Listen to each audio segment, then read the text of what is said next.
watching Poindexter Lounge. You already know. You're watching Poindexter Lounge for the unity.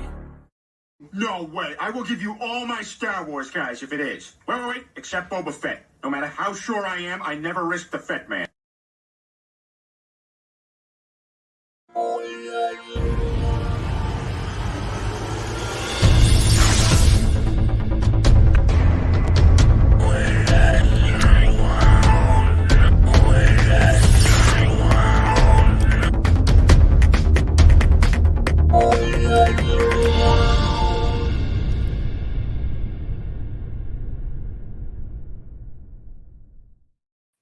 What's up, nerd family? Welcome once again to the Poindexter Lounge. My name is Enosh, aka Enosh Fett, and it is good to have you with me in the lounge tonight. It's always a good day to be in the lounge. Can I just say that? I mean, like any day that we're able to come together and talk about all the things that we love, things like TV shows, movies, games, sci-fi, fantasy, comic books, superheroes, toys, and so much more. Those are good days. So if this is your first time here, welcome. We are so glad to have you. And we ask that, hey, if you like what you see around here, if you have a good time, then please hit that subscribe button as well as that notification bell so that you know when we go live and when we're doing what we do, because we do what we do on a regular basis around here, and we like to have some fun. So just want to say real quick, we're going to have a fun time tonight. I always like these nights. I got a couple of stories that I want to cover, and then I'm going to open it up for all of you to be able to say, basically speak your mind. And I always love our call-in show nights, and so we'll definitely have some fun there. So have your questions, your comments, your thoughts ready, and we'll do that. But first of all, I want to say a shout out to all of our members. Here we go. We got all of our members here. Thank you guys so much for your support. I really appreciate it. You guys are absolutely fantastic. And then, of course, all our patrons. Thank you guys. Thank you to everyone who puts your trust in us on a monthly basis. You guys don't know how much it means to us. I can never state that enough. That being said, we got a giveaway tonight. We got these two Green Arrow hats. And I'm a little creeped out. Maybe it's a little eerie because we're doing two of these, and this was picked beforehand. I mean, you can see, like, I got it written down right here, but it is what it is, and so this has nothing to do with this. Look, the giveaway is open to anyone who is a channel member, a patron, or anyone who gives a super chat. And this kind of freaks me out a little bit, but it is what it is. And so, first of all, the one that doesn't freak me out a little bit, that is one winner is Chin Fin. Chin Fin, if you are in here tonight, you won. And so make sure that you get a hold of me so I can get your information and get this hat out to you. So you get one. And the other one, ironically, I guess we could say it ironically. All right. Yes, goes to Andrew Christie. And this is quite strange, who already has given 2 super chats that I could see. Maybe is there a third one? I don't know. Anyways, but 2 super chats here right next to each other. $5 super chat. This is not why he won tonight. This kind of creeps me out because he had already won. And it's this statement right here. He says, I had a dream that I was playing Green Arrow in Justice League 2, and Charlie Hunnam tried to take the role from me. Well, he can't take it from you if you're wearing a Green Arrow hat. So there you go. Andrew, you are the other winner of this hat. So that's true. Did Tiffany tell you? Tiffany told you, didn't she? She told you straight up, didn't she? That's why you said that. So there you go. Chin Fin and Andrew Christie right off the bat. There you go. There are 2 winners. So you got that. Now, our next giveaway is going to be something very, very special. So make sure to tune in for that tomorrow night. All right. I'll go ahead and take care of this while I'm here. Andrew Christie with another $5 super chat, and he's a member. Thank you so much, Andrew. Says, then I tried to switch to Green Lantern, and then Chris Pine tried to take that role too. Darn Chris Pine trying to take all the roles, isn't he? He says, I've watched too much Zack Snyder's Justice League.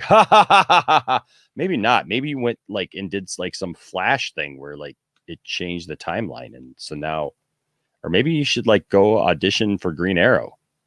Just saying. I mean, it's kind of strange. You're having dreams about being Green Arrow. You win a Green Arrow hat. Just saying. Just saying. Want to say hi to everybody. What's up? Anthony Beltre in the house tonight. One of our newest patrons. Thank you so much. Tim Possible in the house. Hail to you. Caleb in the house tonight. Yes, it says, hey, Enosh and everyone. Hope you had a fantastic day. Every day is a fantastic day that I can get up in the morning and have another day and experience life. And even if it's a bad day, even if it's like some of the most trying times, and trust me, I've had them.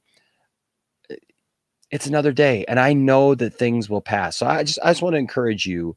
You know, we do a lot here at the channel. We talk, obviously, because being part of the Snyderverse discussion, we talk a lot about, you know, AFSP and, you know, suicide prevention and things like that. And I just want to encourage you, and I don't know maybe who needs to hear this right now, but look, if times are bad right now, and times are bad for a lot of people, just know you are not alone. Okay. You are not alone. I have heard from so many people here at this channel that have told me that we've helped them get through this pandemic and given them some hope and encouragement. And look, I'm glad for whatever bit that we can do, but you're not alone. Every day that you're alive, every day that you have breath in your lungs is a new day to be able to make something happen. And I just tell you this, and Tiffany can attest to this as well. So can my whole family, is that there've been days where I thought my world was crushing. It was just collapsing. You know, it reminds me actually of that scene in Zack Snyder's Justice League when the unity happens and everything just ceases. But sometimes you got to reach out like the Flash and say, stop. You have to shield yourself from what's going on around you. You have to take a minute, breathe. There's going to be a lot of thoughts maybe that come into your mind at that point about what you're going through and how it's a horrible time and all the bad and negative things. But take a minute and just breathe. Just take a minute to focus and think about the other times in your life when things have been down, and then think about the good times that you've had, and think about the positive things that you've had. And even if maybe you're in a position where you don't have a lot of positive things to think about, look, we love you here at the Poindexter Lounge.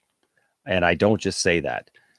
This channel was started for people like you, for all people, to be able to have a place to come, feel welcome, and feel like you're respected. No matter if you like what I like or don't like what I like, we can have a conversation about it, as long as we're, you know, respectful to each other, and just have a place to hang out and have some fun.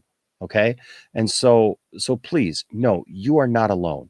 All right. And if you're struggling with different, you know, destructive thoughts or whatever, seek the help that you need. Don't be embarrassed about it. Don't reject that. Seek the help that you need. I don't know why I just said that, but I think it's important sometimes to think about that, you know, that we're not alone, because there's many times that we could feel alone. What's up, Neon Sci-Fi? Good to see you. Baby girl in the house, baby girl. I love that. What's up, Bradley? Good to see you. Okay, or I got to get that right. I got to know what that is at some point, how you pronounce it, because I'm big on. I really want to be able to pronounce people's names right, and so I want you to have that, because I know with my name being Enosh, I get called a lot of different crazy things, and so I always want to be respectful to people. So, so I think it's okay or okay, but I'm just glad you're here. What's up, Sean? Good to see you. Once again, ended a date with Winnie Cooper early to hang out. Glad to be here. That's awesome. Thank you so much. And you know what? We get by with little help from our friends for sure. TWK in the house. Hello, Running with Caesars. Good to see you as well. You do suck. What's up in the house? So good to see you guys. Gavin Cooley in the house. Osama in the house. Good to see you, Osama.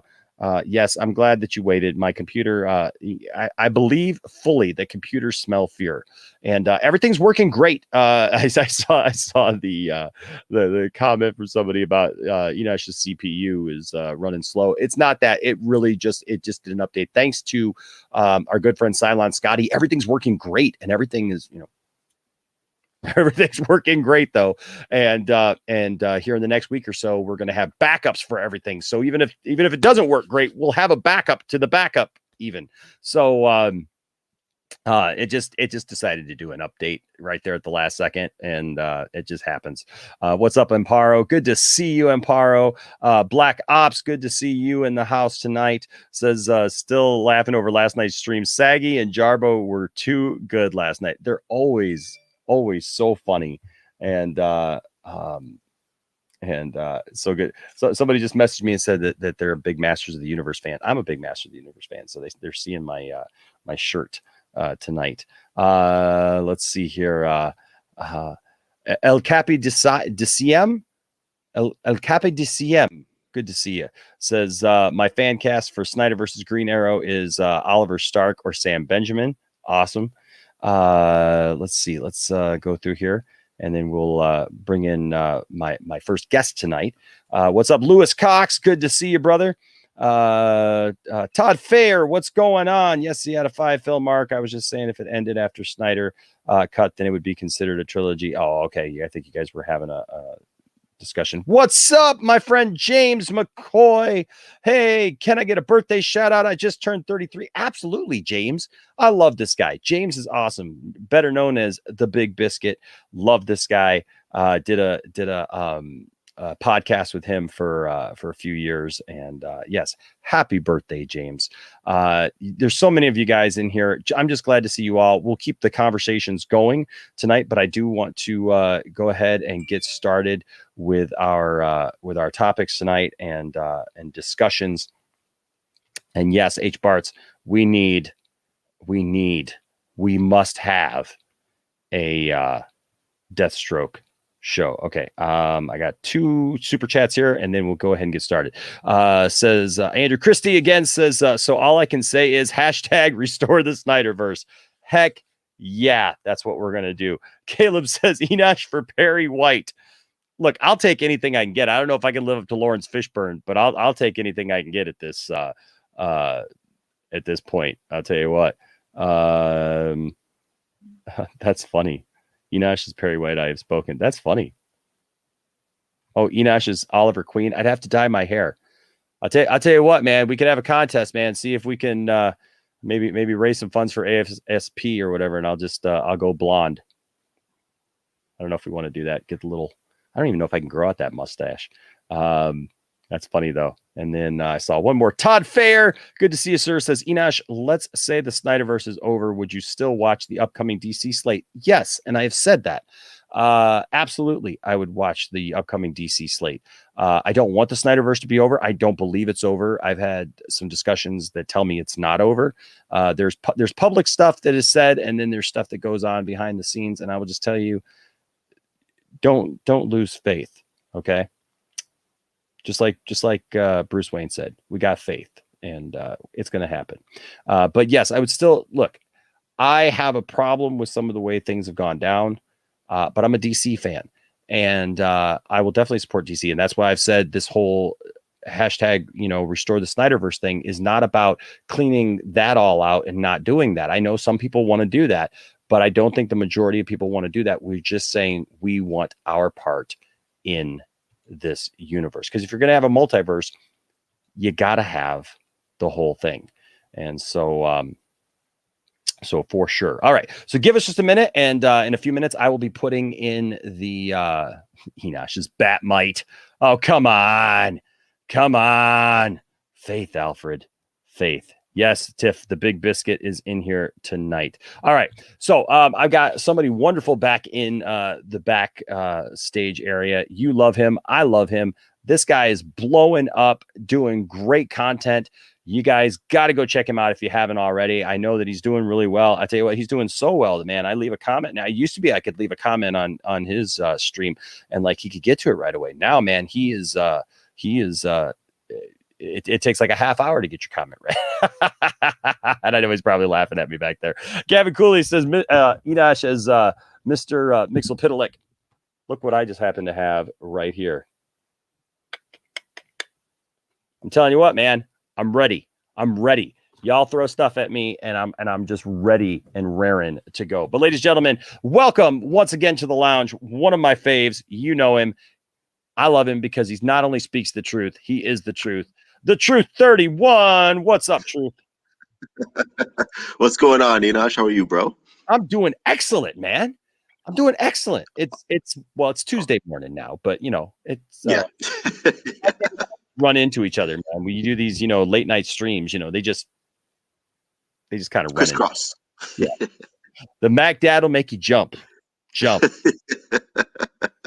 How many of those kids in the chat gonna get that reference?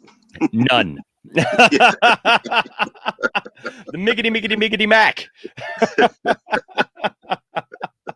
Oh, that's awesome. How are you doing, Truth? I'm doing good, man. I can't complain. Thank you for always sending me this invite. Sorry I haven't been able to come, but I'm always thankful for you guys for you to send me the link. So my apologies. Absolutely. No, man. Hey, you know what? My thing is I have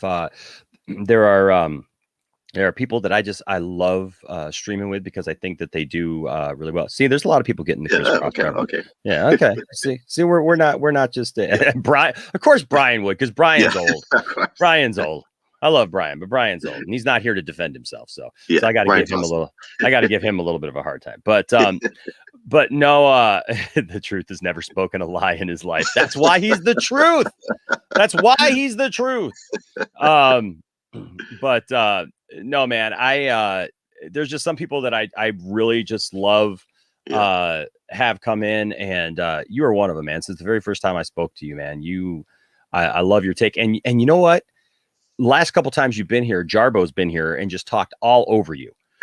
So I'm so glad that you showed up, man. And Jarbo's not here. Now I've said that Jarbo will pop up. Yeah, he's going to show up later on. but we'll make him wait. All right. So his ears are burning right now. So, man, your channel, man, is doing really well, man. Yeah, surprisingly. I don't know why, but I'm very thankful that it is. Thank you, everybody, for subscribing. Because I'm not doing anything special. I'm just like you, just talking about the things that I love, and that's DC Snyderverse. So I'm very thankful that it's attracting some people. So are people telling you to stop?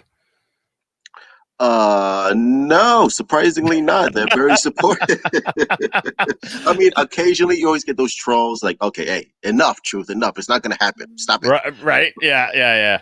But for the most part, they've been pretty supportive. So, well, that's awesome, man. That's good. I know I had a couple of friends tell me, stop, Enosh, just stop. We're tired of hearing about the Snyderverse. We're tired of hearing about all this stuff. And I'm just like, well, I'm not. Yeah. And it's the hot topic right now. So it is.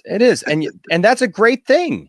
That's a great thing that it is a hot topic, because for so long, man, we've talked about so many times, man, that, it's just felt like we were on an island somewhere or something, that like nobody wanted to talk about DC. Everybody just, I don't know, man. Yeah. And, like I was talking to a kid at church, literally, yesterday, and his dad was walking through, and like, I'm that guy. Right. Yeah. So like everybody knows that I'm a big, comic book, and I love talking to kids like that. That's why I love having kids actually come over to the lounge, and that's one of my favorite things is seeing kids, their eyes light up. Yeah. And they get excited, and that makes me excited because I'm a big kid, and I have a memory, Truth. Excuse me. And I don't think about this often, but I just thought about it now. When I was probably about 3, actually, I might've been 2 or 3. I have vivid memories of like when I was really, really young. And I went over to somebody's house, and this grown adult had like all the Star Wars, that original 12 action figures that came out. and they had them all set up. And I remember going over there and they let me play with them. And that was like, there was no other kids. It was just a guy who had those. Yeah. Right. And that's an awesome memory for me. And so like when kids come over, man, I get down in here and I show them stuff and their eyes get big and they, it's like more toys than they've ever seen in their life, and I enjoy that. I really enjoy that. And so that's awesome, man. I'm glad you have that memory. Yeah, man, this is my life, man. This is my life. So when people tell me, stop talking about this or that, it's like, well, I can't, because this is my life. It's my life too. This is who I am, man. Yeah, man. So it's awesome that this community has just everyone has found each other. Everyone's streaming, especially like there's been some dark days that we're living in right now, and it's awesome that we have this to talk to each other, to communicate with one another about the things we love. Snyderverse, and the Snyderverse is restored? ? I think it is, but you never know. I think it is. I think it is. Have faith, Alfred. Have faith. But it's just awesome that we get to talk to each other about this. Yes. Hey, baby girl. Hey, says Truth is a good person. Regular on my channel. So. Oh well, that's awesome. Well, welcome. So Running with Caesar says you say Jarbo 3 times and he shows up. No disrespect, Jarbo. I love Jarbo. Oh, I know. I love Matt. Matt's a lot of fun to on the channel. We love Jarbo. Variety says a lot of love here. We're all getting pregnant. No protection, baby. No, we're going in raw. There you go. There you go. Late night stream, love it. Late night stream, buddy. All right. Yes. So man, today, speaking of restoring the Snyderverse, man, today I was pleasantly surprised, man. Joe and my wife is gonna give me a hard time because she always I think it looks like Manganiello. Yeah. She says it's Mangello or Mangello. I don't know what she says. Tiffany, you're not here. So I have a hard time pronouncing his last name too. Yeah. Like I'm scared to death that I'm not scared to death. Actually, it'd be the most awesome thing in the world, because like in a couple of weeks, guys, Justice Con 2 is happening. Yeah. And it was announced today that Joe Manganiello is going to be at Justice Con 2.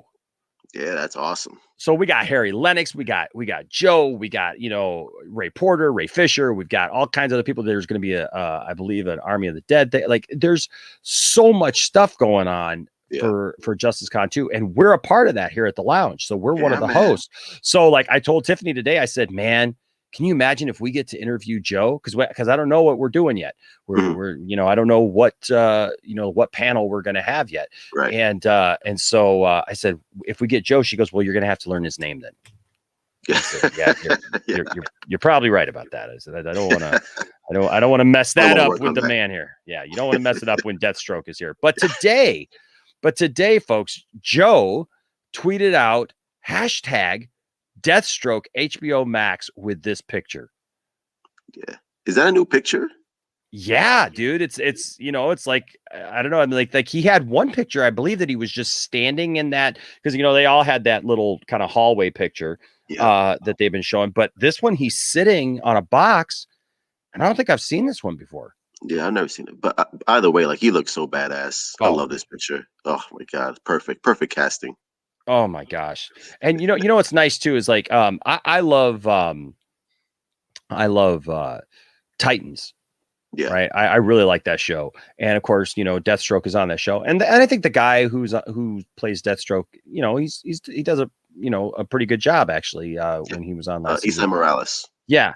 But just kind of like Batman, even on that show, he looks just a little bit old, Yeah. But Joe is like perfect. Yeah, he's awesome. Joe is perfect age, everything. Joe was once rumored to be connected to play Superman. Yeah, he was. I think back in 2006 with J.J. Abrams, I believe, right? Yeah, with the flyby thing and everything. Yeah. So and Henry Cavill too. So it all comes together. It all comes full circle. Isn't it funny how that works out? It's amazing. And now he's Deathstroke, and I couldn't be more excited about it. I think he just looks awesome. I love the mohawk. I love the look. You know, when I first heard that he was going to have a mohawk, I was like, how's that work? But it looks great. I think that he looks great. He looks like somebody that you wouldn't want to mess with. Oh yeah. And Joe is massive, by the way. He's like what, 6'4", 6'5". He's huge. Yeah. So it just works for his stature for Deathstroke. It's just, and Joe is a huge nerd, by the way. So he's not like, you know, some like no name actor. He's like, I don't care about the superhero stuff. No, he's knee deep in this, which is what I love. I think which is why so many people are like so excited for him to play Deathstroke, because you know he's one of us. He's a nerd. So I love it.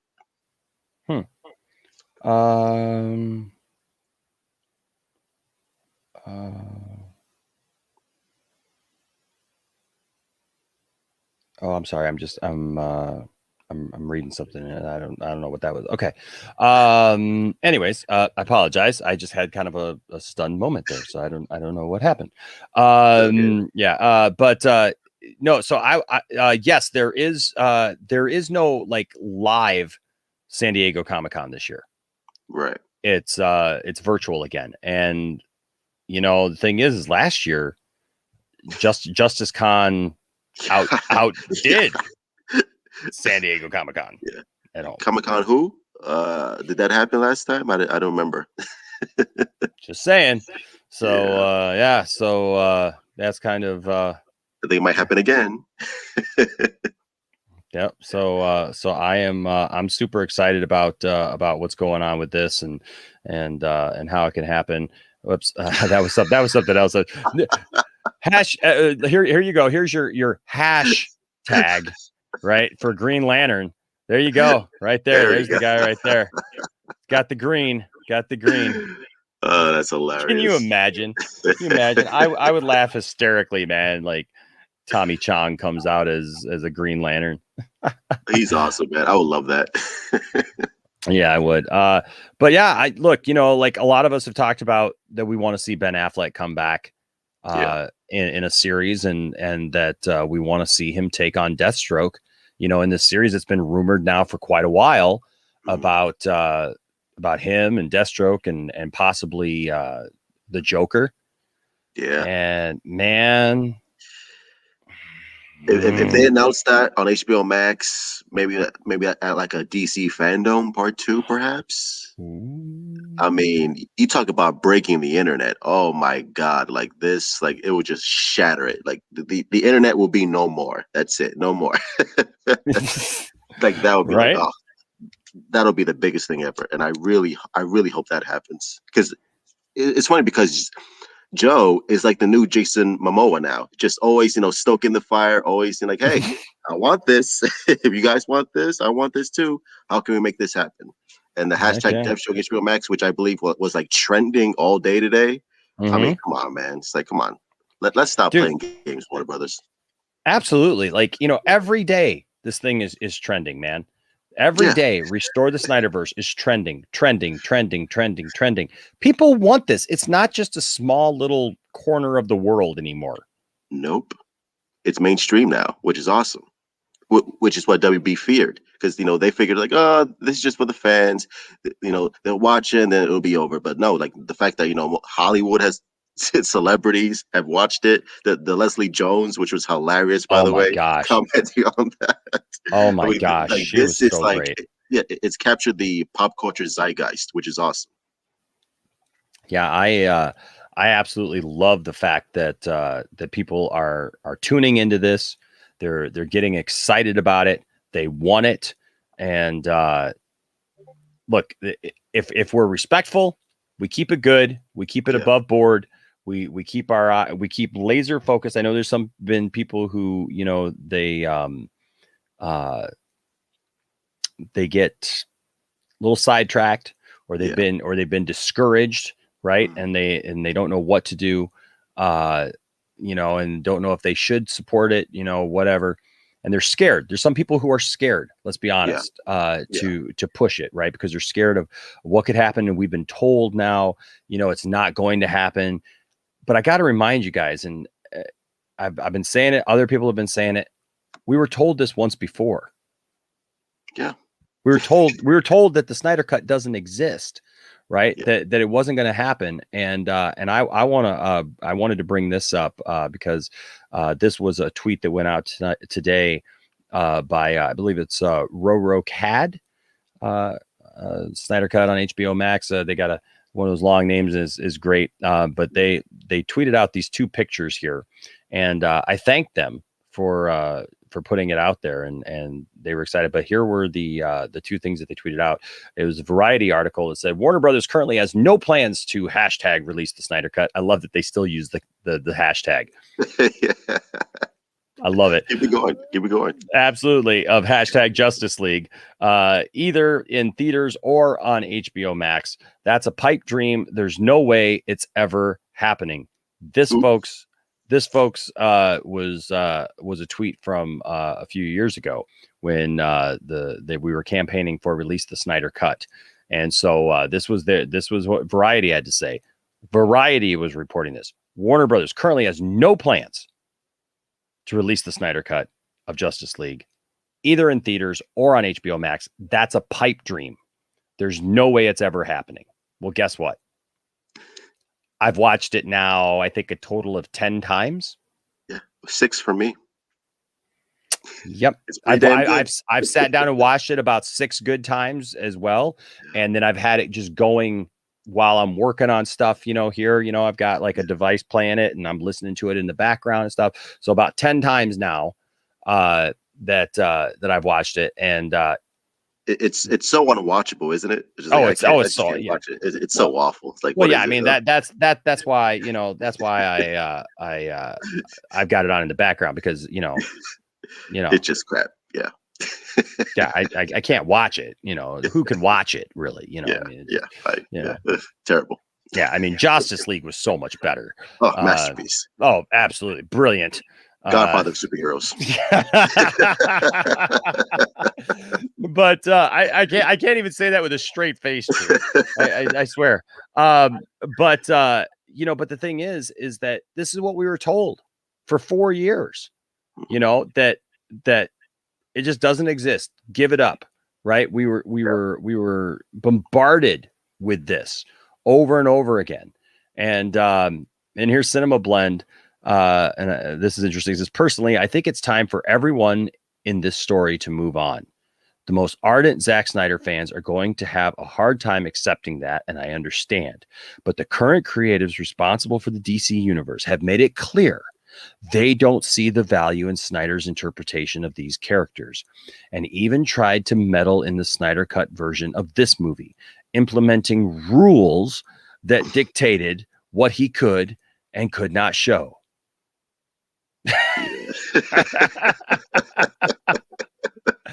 And I'm sorry, you reached me too late because it's just another hill, man.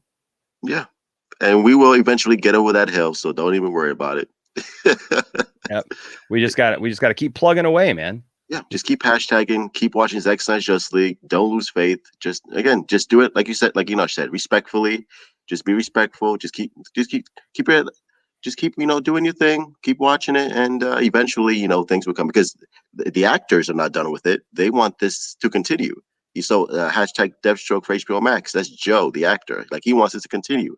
So it's just like, again, it's another uphill battle, but eventually we will get over it. Exactly. And so I just want to encourage you all: don't be down, don't lose hope. And if you're trying to tell me it's not going to happen, you reached me too late. I got too much faith, truth, that it is going to happen.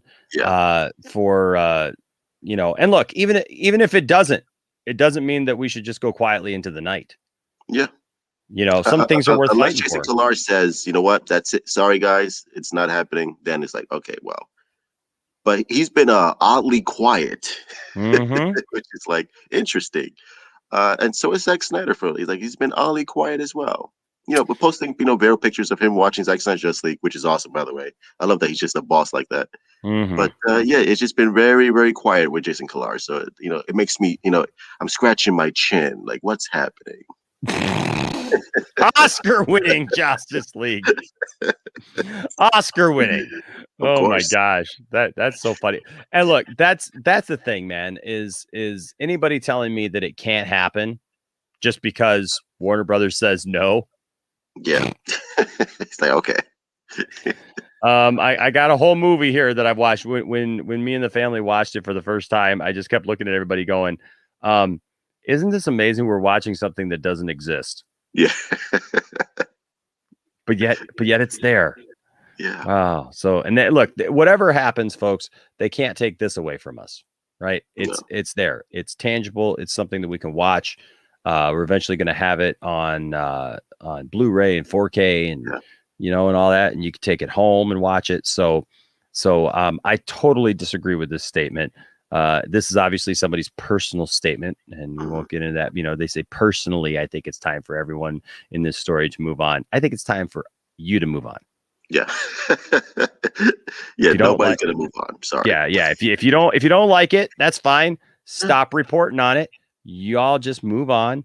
We'll keep doing what we do, making it trend literally every day. # restore the Snyderverse. Yeah. And that's gonna hashtag every single day until we get it. Heck yeah. So you guys have been doing a fabulous job.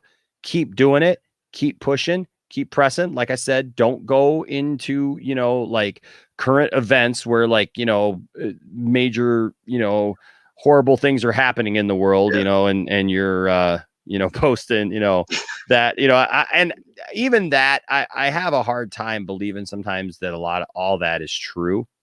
Yeah. Because honestly, like I had somebody tweet at me truth that, all these Snyder people, are just, toxic and horrible and, and evil and everything. And I'm like, yeah, well, who are you talking to?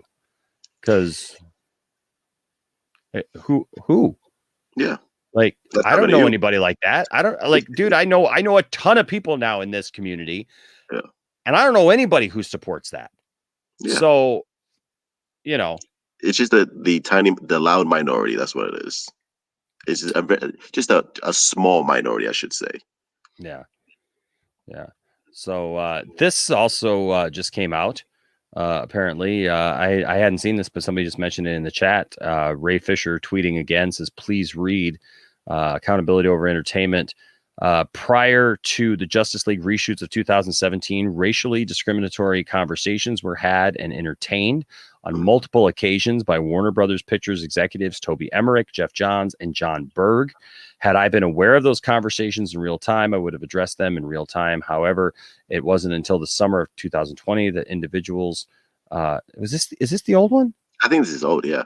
Yeah, this is from March the 2nd. So yeah, hold on. I think you talked about this one. Yeah, we talked about this one. Well then, so somebody was saying it was like the last thing you shared. Well, how about this picture?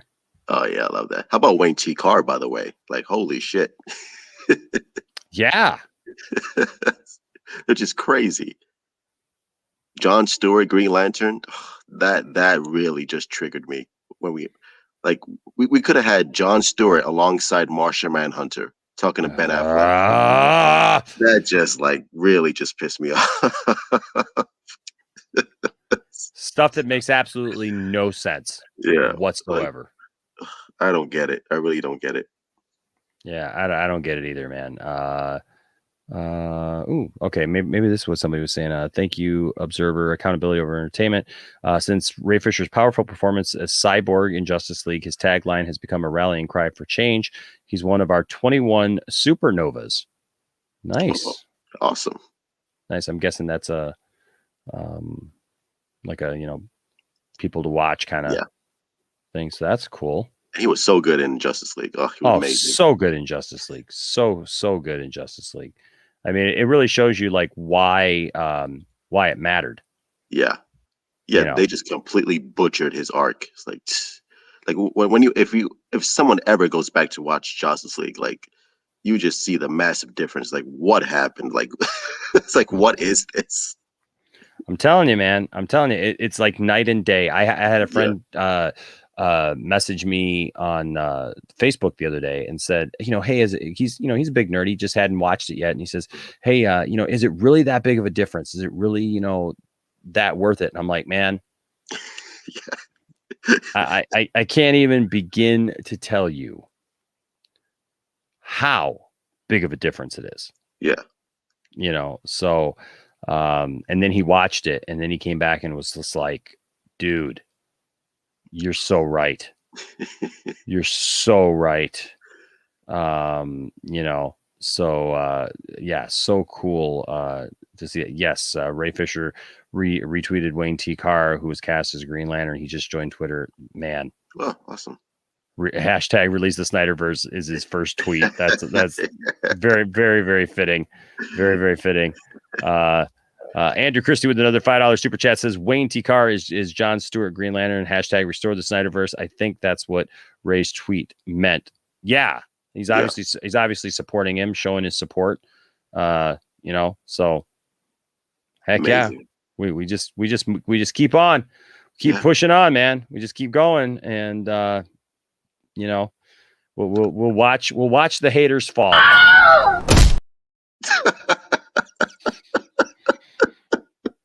Just give it time. Just give it time.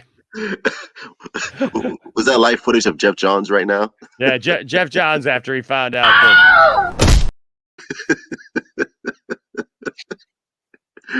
Oh my God. I'm curious, like, do you think there's any possibility that Zack Snyder would drop his footage of John Stewart, Wayne T. Carr?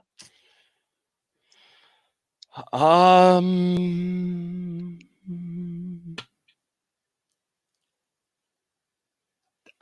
think there's a chance.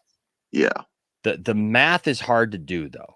You take your 33 and a third chance minus my 25% chance, and you got an 8 and a third chance of winning at sacrifice.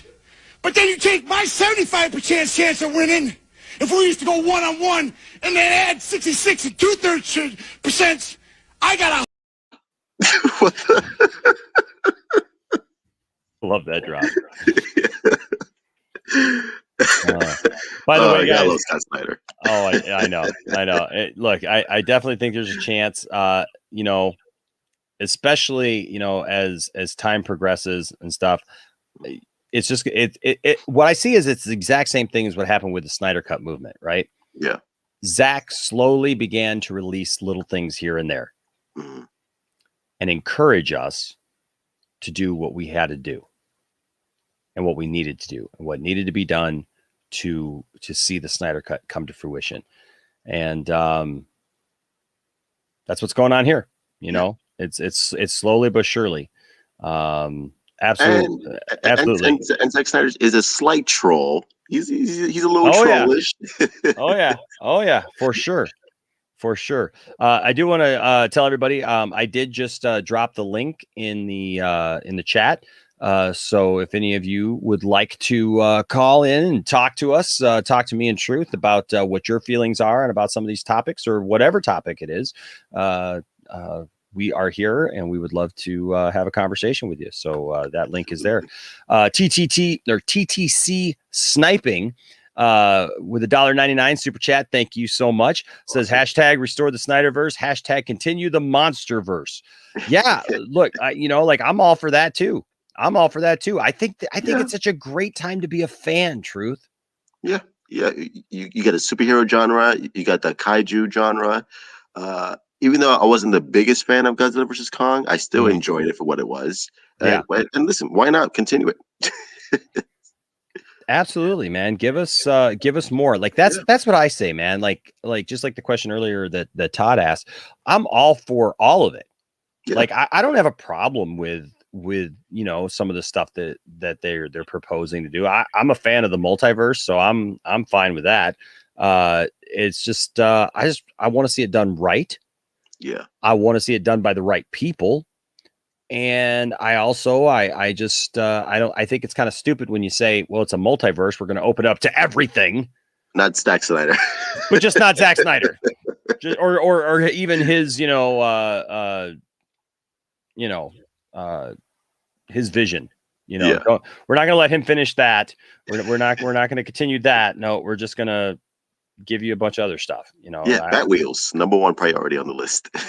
Super excited about that. yes. Gotta love that.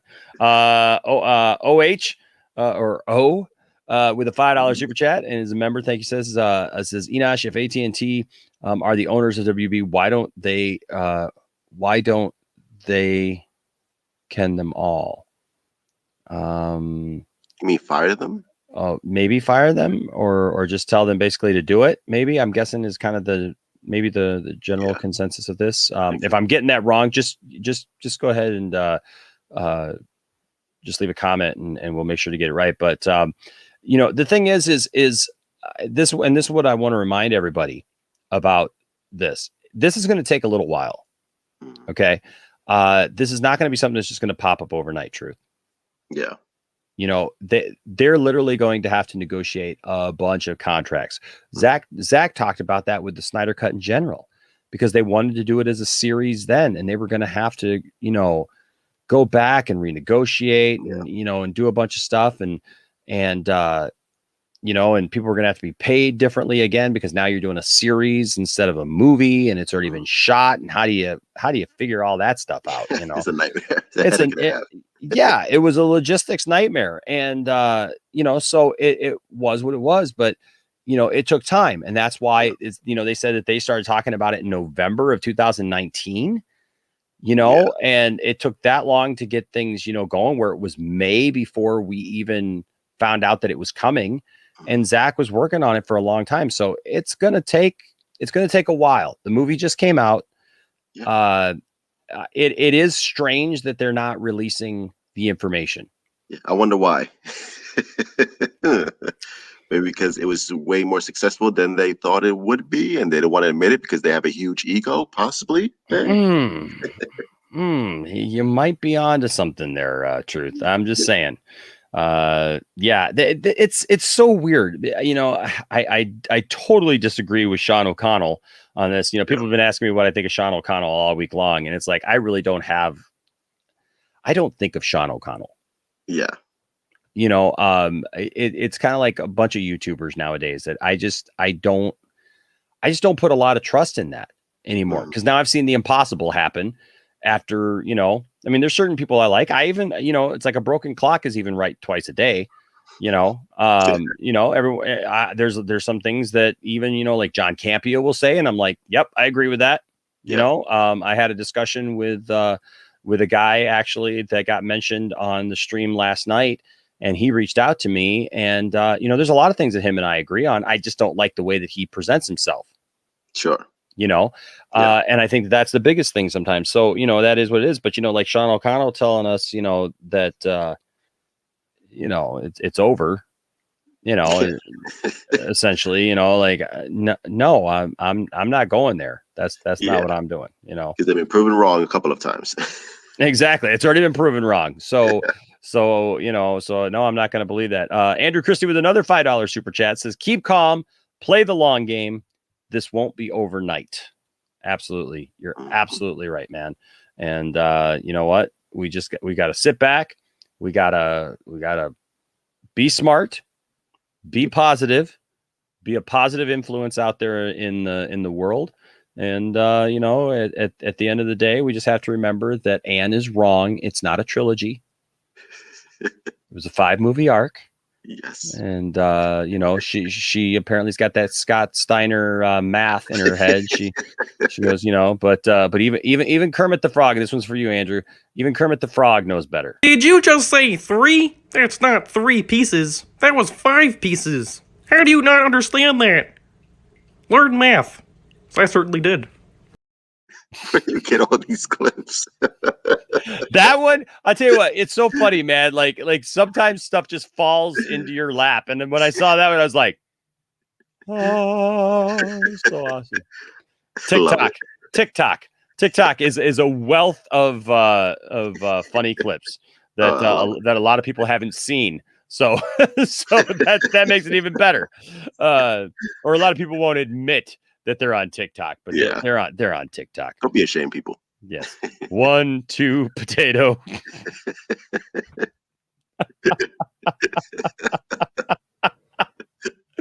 Oh, that's awesome.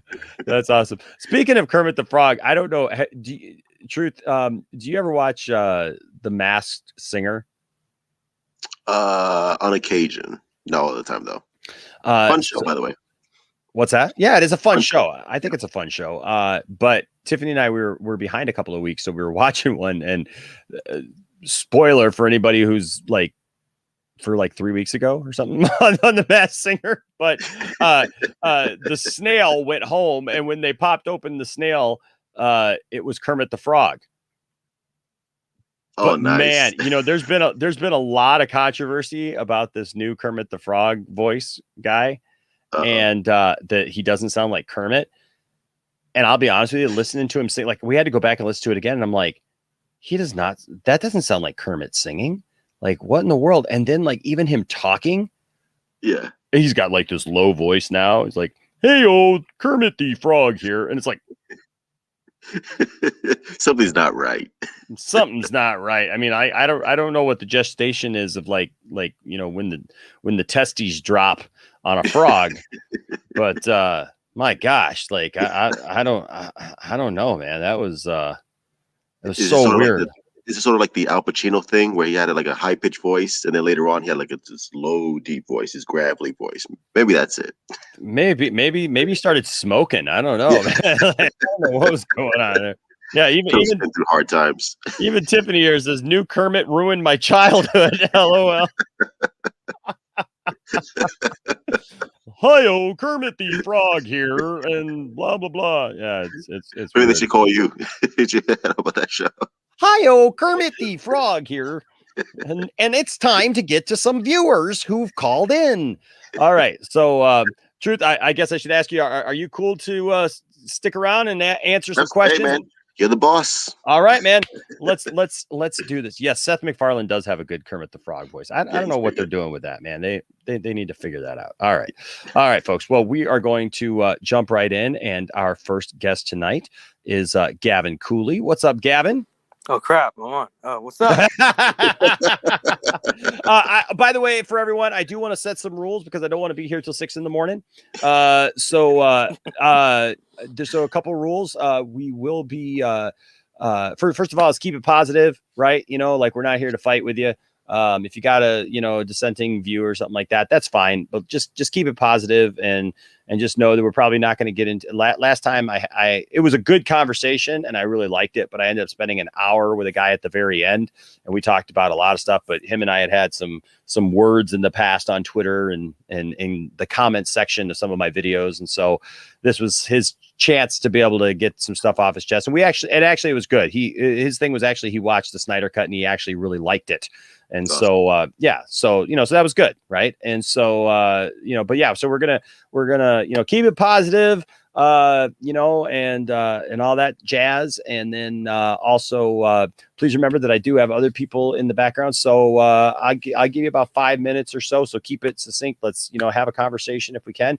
And, I do reserve the right to keep some people in a little bit longer for having a conversation, or if I talk a lot in something, I don't want to take away from people's opportunities to do that. So I don't want to take away from your time. So just know that. So I had a timer, but I think like it might be a little too obnoxious because I know I can talk sometimes, especially if you ask me a question. So, and I don't want to, hold that on you guys. So, but just relatively, we'll be moving you all through, but we're glad to have you guys in. So what's up with you, Gavin? Welcome. I'm good, man. How are you guys? How's your day? Great. Doing well, man. Doing well. So good. I'm here with you and the truth. So that's always a good day. Oh, dude, the truth. What's going on, right bro? There. Oh, thank you very much, bro.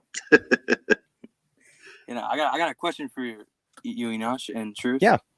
So the Black Widow movie, right? Mm-hmm. Like, and so it's finally got, it's like it has its release date. It's going to be premiering both on Disney Plus and theaters. And before we get to that, I want to know, like, does it being delayed kind of like, diminish the experience to you? Like, are you just like, yeah, I just want to get to the other stuff. Do I really care about it anymore? Because I've seen that a lot recently with people being like, I just want to get this out of the way so we can go to like more of the Marvel movies. But I'm like, I'm actually looking forward to it a lot. But I just seen that attitude of like, it's been delayed so much. Like, why do we even like? I don't really care about Black Widow anymore. I know for me personally,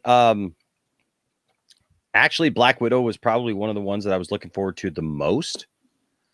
Because I love the character. I think it was a mistake to kill her off in Endgame, of all people.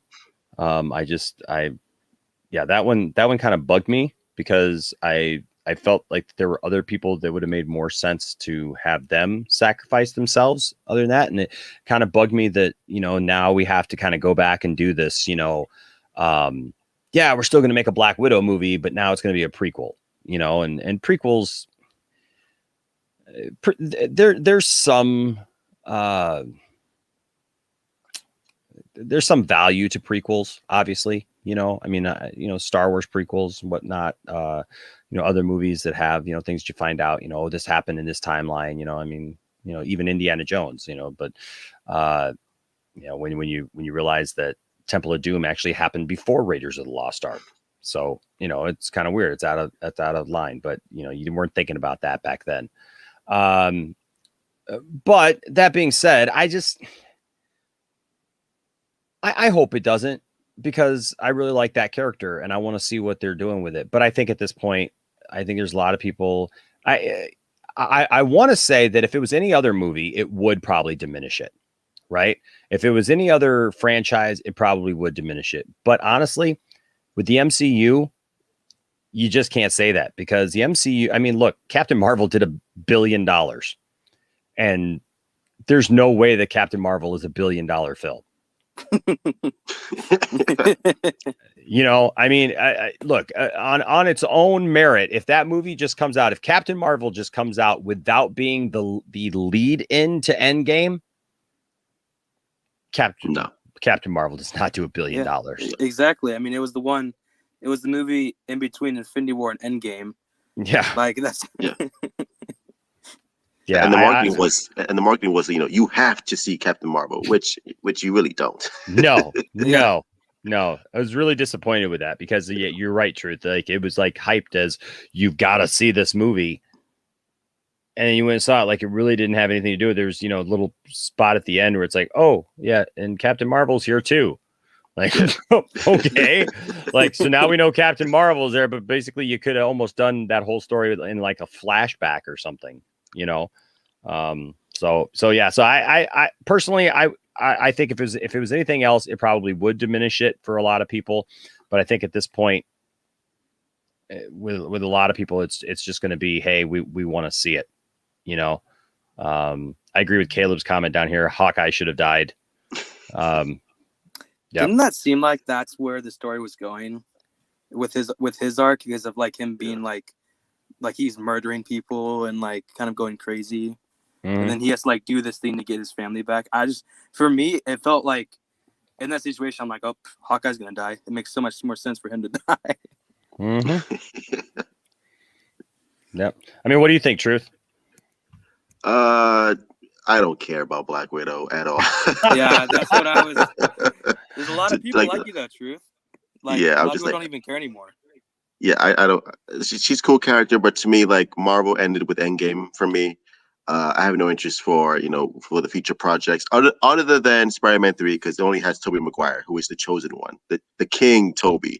Other than that, good luck to Black Widow. I'm sure the hardcore Marvel fans are going to support it and cherish it and love it. Kudos to them. But for me, it's just like I don't care. Yeah. I'm gonna see it in theaters. I don't know about you guys. It's just like I've like seen, like, I'm not gonna like, apparently all these Marvel movies, if like this doesn't do good, they might even have like movies like Shang-Chi or Eternals go to Disney Plus, and I'm like, I've already seen a lot of Marvel movies in theaters. I'm not gonna have it switch to Disney Plus. I'm just gonna go see it in theaters, like every year you would go see one and it would be in theaters. I'm not gonna switch it up on me, but I don't know. You guys gonna watch it in theaters or on Disney Plus? That's a good question. That's a really good question. Man, there's part of me, I've said over and over again on the channel that I love seeing things in the theater, especially big movies like that. But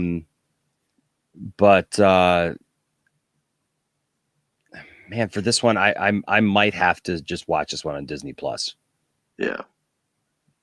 I don't feel that it's probably like an event movie enough for me to just go like plop down another, $50 for my family to go to the movies, even on a matinee or something, and just watch that, So I don't know. I don't know.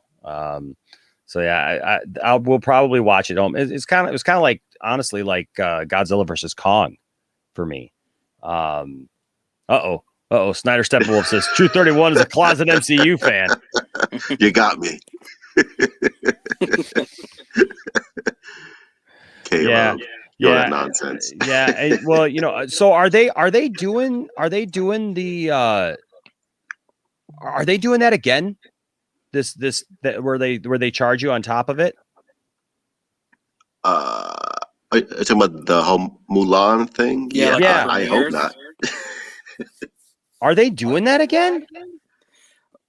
Yeah, I heard that they're gonna do something. Like what I heard was, and don't take my word for fact because I'm an idiot.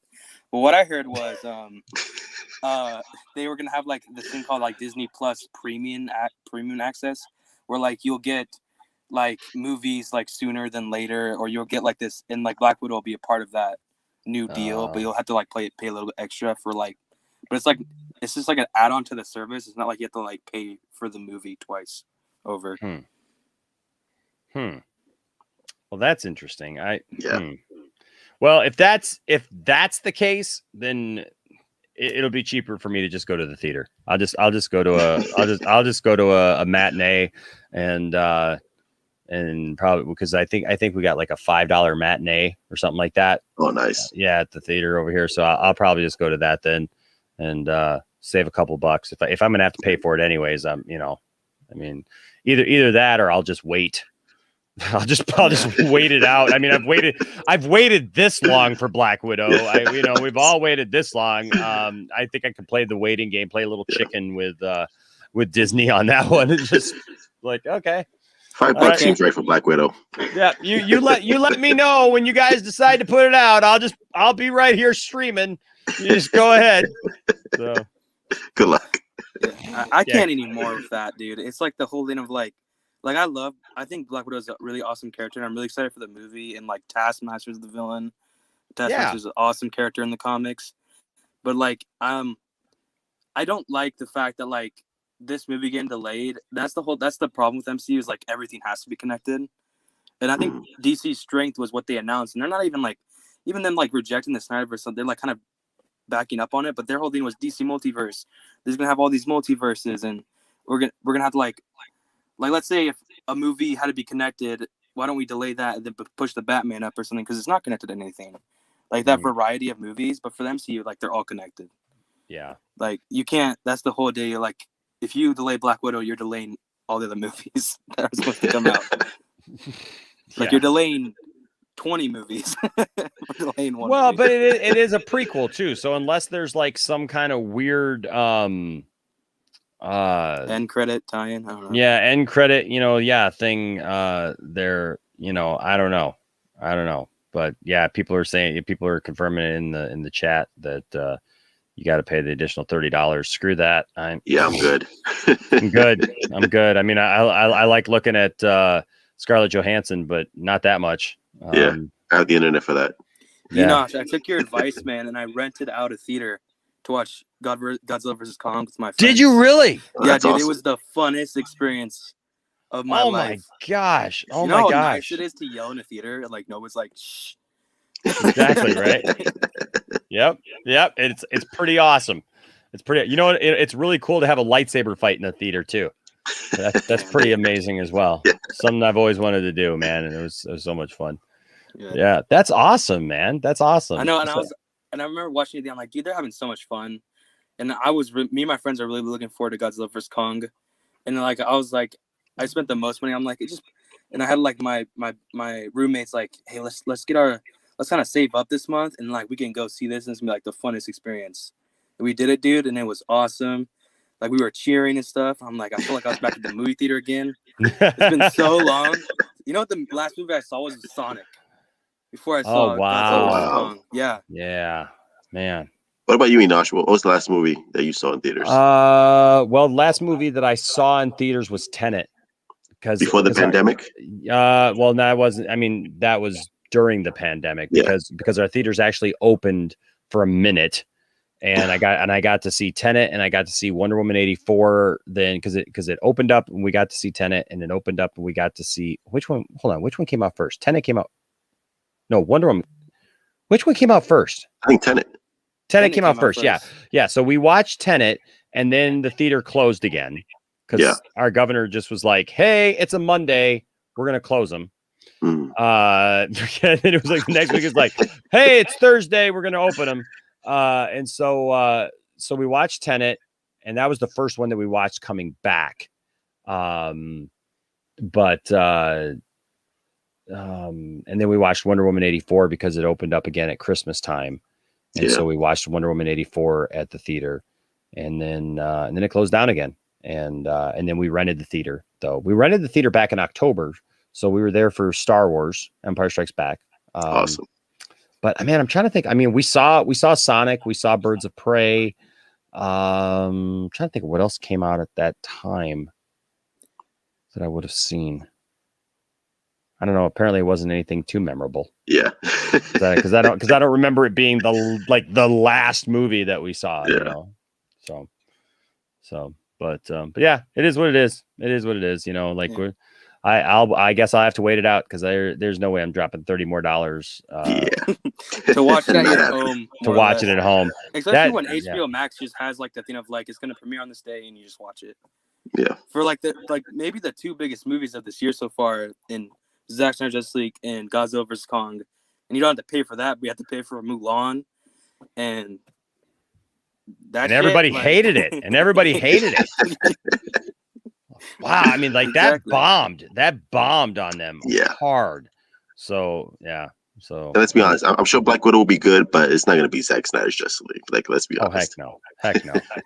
Heck no. Not even close. Not even close. But well, hey man, it was good talking to you. You know, yes, Black Widow to me is about 10 years too late. Yeah. Yes. Thanks for having me, dude. I'm absolutely, bro. Taking up. I know this is more than 5 minutes. I apologize. No, you're good. No, you're good. Like I said, I reserve the right. I reserve the right. so there you go. There you go. It's good to have you in here, man. Yeah, I was introduced to this channel through Dawson. And me were awesome. Talking, yeah, and I think I wait. Who sent you here? Dawson. Dawson! Ah! I knew that was coming. Yeah. That smile to the camera, you know, shout outs, and you're like, good old Dawson. I love this one because for some reason in StreamYard it allows us to talk over it, and so like it's not like the other videos for some reason, and so on StreamYard, so it's pretty awesome because you can hear us laughing over it. So Enosh, when you first pulled that up, I didn't know that was Dawson until you said it. Oh yeah, that's Dawson. I can see the hat right there. All like 6'4". Yeah, there's the Nimwa hat right there. All 6'4", 6'5", and whatever. Yeah, that's Dawson. That's good stuff. Well, thanks for having me. Absolutely. Well, I'm glad that you found the channel, man. And Dawson's such a good guy. And you know what? Dawson and I got some plans. We got a little something we're trying to cook up. Logistically, it's going to be a little interesting, but we're definitely trying to cook up something. So look forward to that. I always love doing stuff with Dawson. So absolutely, man. Well, thanks, Gavin. Yeah. Thanks for coming man, in, Gavin. All right, brother. I'm a nobody. Man. You're awesome, man. You're awesome. Thanks for supporting the channel, man. Thanks for being here. Yeah, anytime. All right, buddy. All right. Thank you so much to Gavin for being here. H Barts with a $5 super chat says, me and my friend just watched Cyborg Vision from Snyder Cut. I want those visions to come true. Yes. Heck yeah. Heck yeah. You know what? We all had a vision of Justice League, and then that changed, man. So I'm looking forward to that changing. And it can happen just like this, Truth. Wait, what the hell? Oh, that's better. I thought I had shit on my screen for a second. I saw it on Twitter. I was dying laughing. Oh, so good. So good. Hilarious. Peter Rabbit's Defender with the $4.99 super chat says, thoughts on Space Jam 2 trailer, please. As a G.I. Joe fan, what's your thoughts on one to two movies? Also, the upcoming reboot, Samara Weaving will kill it as Scarlet.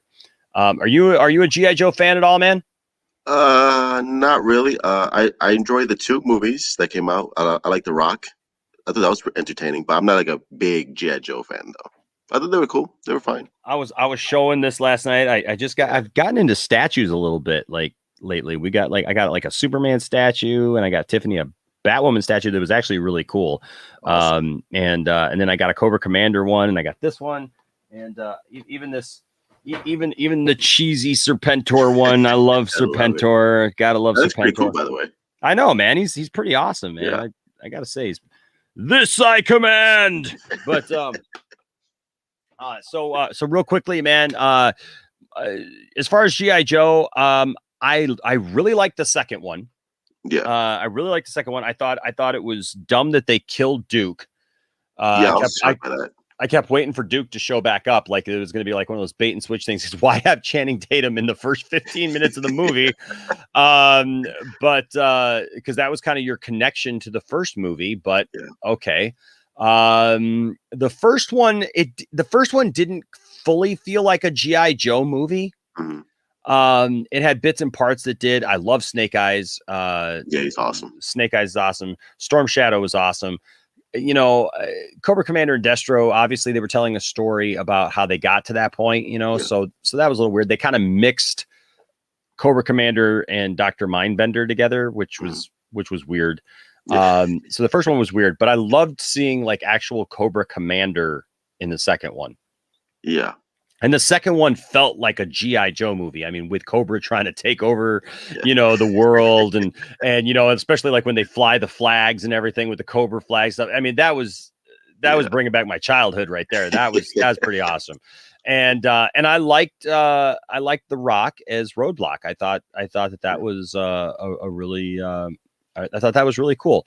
As for the coming reboot, look, Snake Eyes, Storm Shadow, always going to be a great story. Always going to be something, you know, that is going to be there, you know, and is my jam, you know. But that being said, I do have a little bit of a concern because I do think I'm interested to see what they're going to do with Snake Eyes, because the whole point of Snake Eyes was he was a white guy. That was the whole point of the character. Like, just because he's a ninja doesn't mean that he has to be Asian. You know, Storm Shadow was Asian, and that was the point of that relationship was Storm Shadow was actually racist against Snake Eyes. Gotcha. because Snake Eyes was an orphan, was brought in by the Hard Master, who trained both of them as children. And, you know, Snake Eyes was this white kid, and even in the comics and everything, like he was this blonde-haired kid, you know, guy who, you know, was in an accident and couldn't speak for whatever reason and stuff. But, you know, Storm Shadow hated him, but they were like brothers at the same time. So they had this kind of weird relationship. Yeah. And that's why later on in the mythology, Storm Shadow was, he was actually trying to find who I believe killed the Hard Master. They had it in the movie that Storm Shadow killed him. Yeah. You know, but in I guess in the original, it's been a while since I've read the comic, but in the original, it was Zartan that did it. And so that's why Storm Shadow was even a part of Cobra, because he was trying to infiltrate. He was trying to get close to find out who did it.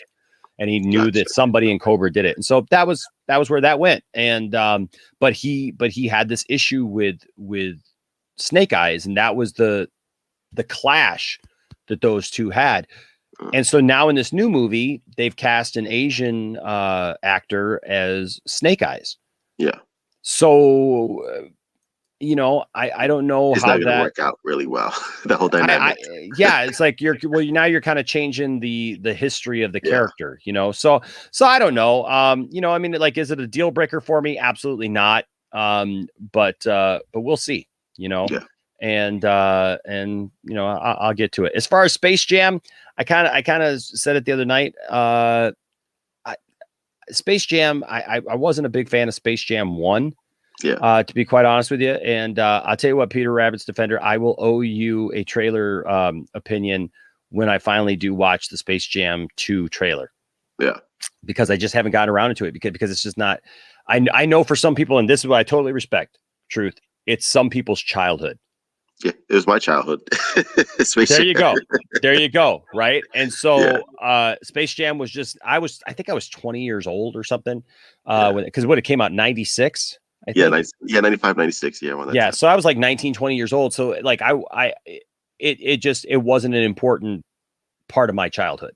You know, as far as watching that. I mean, I love Looney Tunes. Don't get me wrong. I love Looney Tunes, but like, you know, Space Jam thing, it didn't do anything for me. So, so I tell you what, man, Peter Rabbit's Defender, I will owe you an explanation of what I think of it when I do watch it. Okay.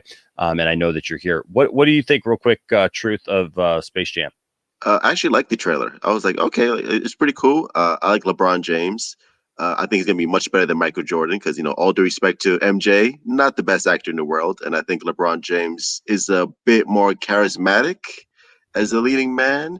And but again, Space Jam, that was my childhood. You watch it now, it's like, okay, well, this is pretty terrible.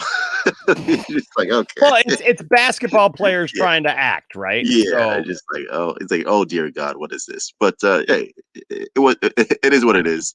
But Space Jam, the new trailer, the new movie for the movie, I like it. It's pretty cool. Well, good. I'm glad to hear that. I'm glad to hear that because look, it's always better when we see things that are important to us. Yeah. You know, that look good, you know. So cancel Truth, Saggy. What happened, Saggy? Why are you canceling me, Saggy? What did I say? Well, we'll ask her because she's a regular on the show, so we'll have her in here too for our discussion. What's up, Saggy? Hello, Saggy. Yeah. Hold on, Enosh. I love you. I'm gonna let you finish. But Truth, yes, the Blue Beetle is gonna be the greatest movie of all time. Oh God, here we go. The Blue Beetle. You need to let it go, Saggy. No, the Blue Beetle is going to be an amazing movie, and I can't believe you had the audacity. I was in that stream waiting for this man to catch up to the dang chat for like 30 minutes behind, talk about, oh, nobody cares about the Blue Beetle. Nobody cares about Blue Beetle. And I'm sitting there every time because he's so behind saying, I like the Blue Beetle. I'm excited for the Blue Beetle. He's like, nobody cares about the Blue Beetle. Guess what? It's going to be the best movie. Zack Snyder is going to make the movie, and it's going to be the best thing ever. It's gonna even outdo the Justice League Snyder cut. That's how amazing it's gonna be. Yeah, because Zack Snyder is gonna make Blue Beetle, and it's gonna be amazing. And then he had the audacity, and I thought I was just coming here to clap his cheeks about that, Enosh. And then I'm in back listening to this man dunking on Michael Jordan. Like that was like a double no. How right, that's what I'm about to do to you, Truth. How dare you? You call yourself Truth, you sit there telling lies. You tell the lies you tell, sir, the lies you tell. You do you, boo, right? I love Ryan. Can we just say I love Ryan? Yes, release the Saggy Blue Beetle cut. 100, please, let's do it. Like it's a massive thing, and so I want to see his thing. Apparently. So there you go. All right. Well, you got some support here. Yeah, Truth, saying, you see it. Blue Beetle is happening. Lord. You know what, Truth, when it comes out, we're gonna go see it together, me and you. It's gonna be a date night. Me and Truth are gonna have a date night and go see Blue Beetle, and he's gonna love it. He's gonna walk out of the movie theater like, she was right. This was amazing. Why did I sleep on this? Buttery popcorn. Oh dear God, no. Oh my goodness. You guys are too much. Clapping cheeks. Now that I'm interested in. Well, hey, you know what? Don't let me get in. I'm just saying. He dipped. He left us. Good. I know he left us one-on-one. Right, one-on-one. No, I'm not scared because I know you're gonna love the Blue Beetle movie, and it's gonna happen. And we're gonna go on a date, and when it comes out, we're gonna hold hands, and we're gonna go in there together, and we're just gonna go. Yeah, we're gonna go in there, and we're gonna enjoy it. In the back? Yes, we're gonna sit in the middle. I need a middle seat. we need an audience for the audience. Okay, there you go. Right, Enosh? Enosh knows the deal. Yeah. Yeah. He's gonna come. He's gonna watch. He's gonna have a good time. I'm gonna It's gonna what? be good. I'm gonna what? He's gonna watch I Blue don't know what. Beetle. I'm gonna what? He's gonna watch Blue Beetle. I'm gonna watch. He's gonna What? watch Blue Beetle. Yeah, of course. Yeah, we're watching Blue Beetle. Oh, okay. That's what we're Wait. watching. Okay, well, I don't know. Wait. I thought that's what we were all watching. I don't know. You're all talking about clapping cheeks, going on a date, holding hands, and then all of a sudden, Truth is telling me I'm gonna come and I'm gonna watch. So I don't know what I'm doing. We're gonna send it back. But Saggy wants to be in the middle, which is cool. All right. The plunger says I would give my handle for Saggy. Oh, you already thank did. you. You already did. All right. That being said, I just want the Blue Beetles to succeed, y'all. I have to. It has to now. I love it. The variety vendor in the backstage area says, "Don't be doing that popcorn trick now."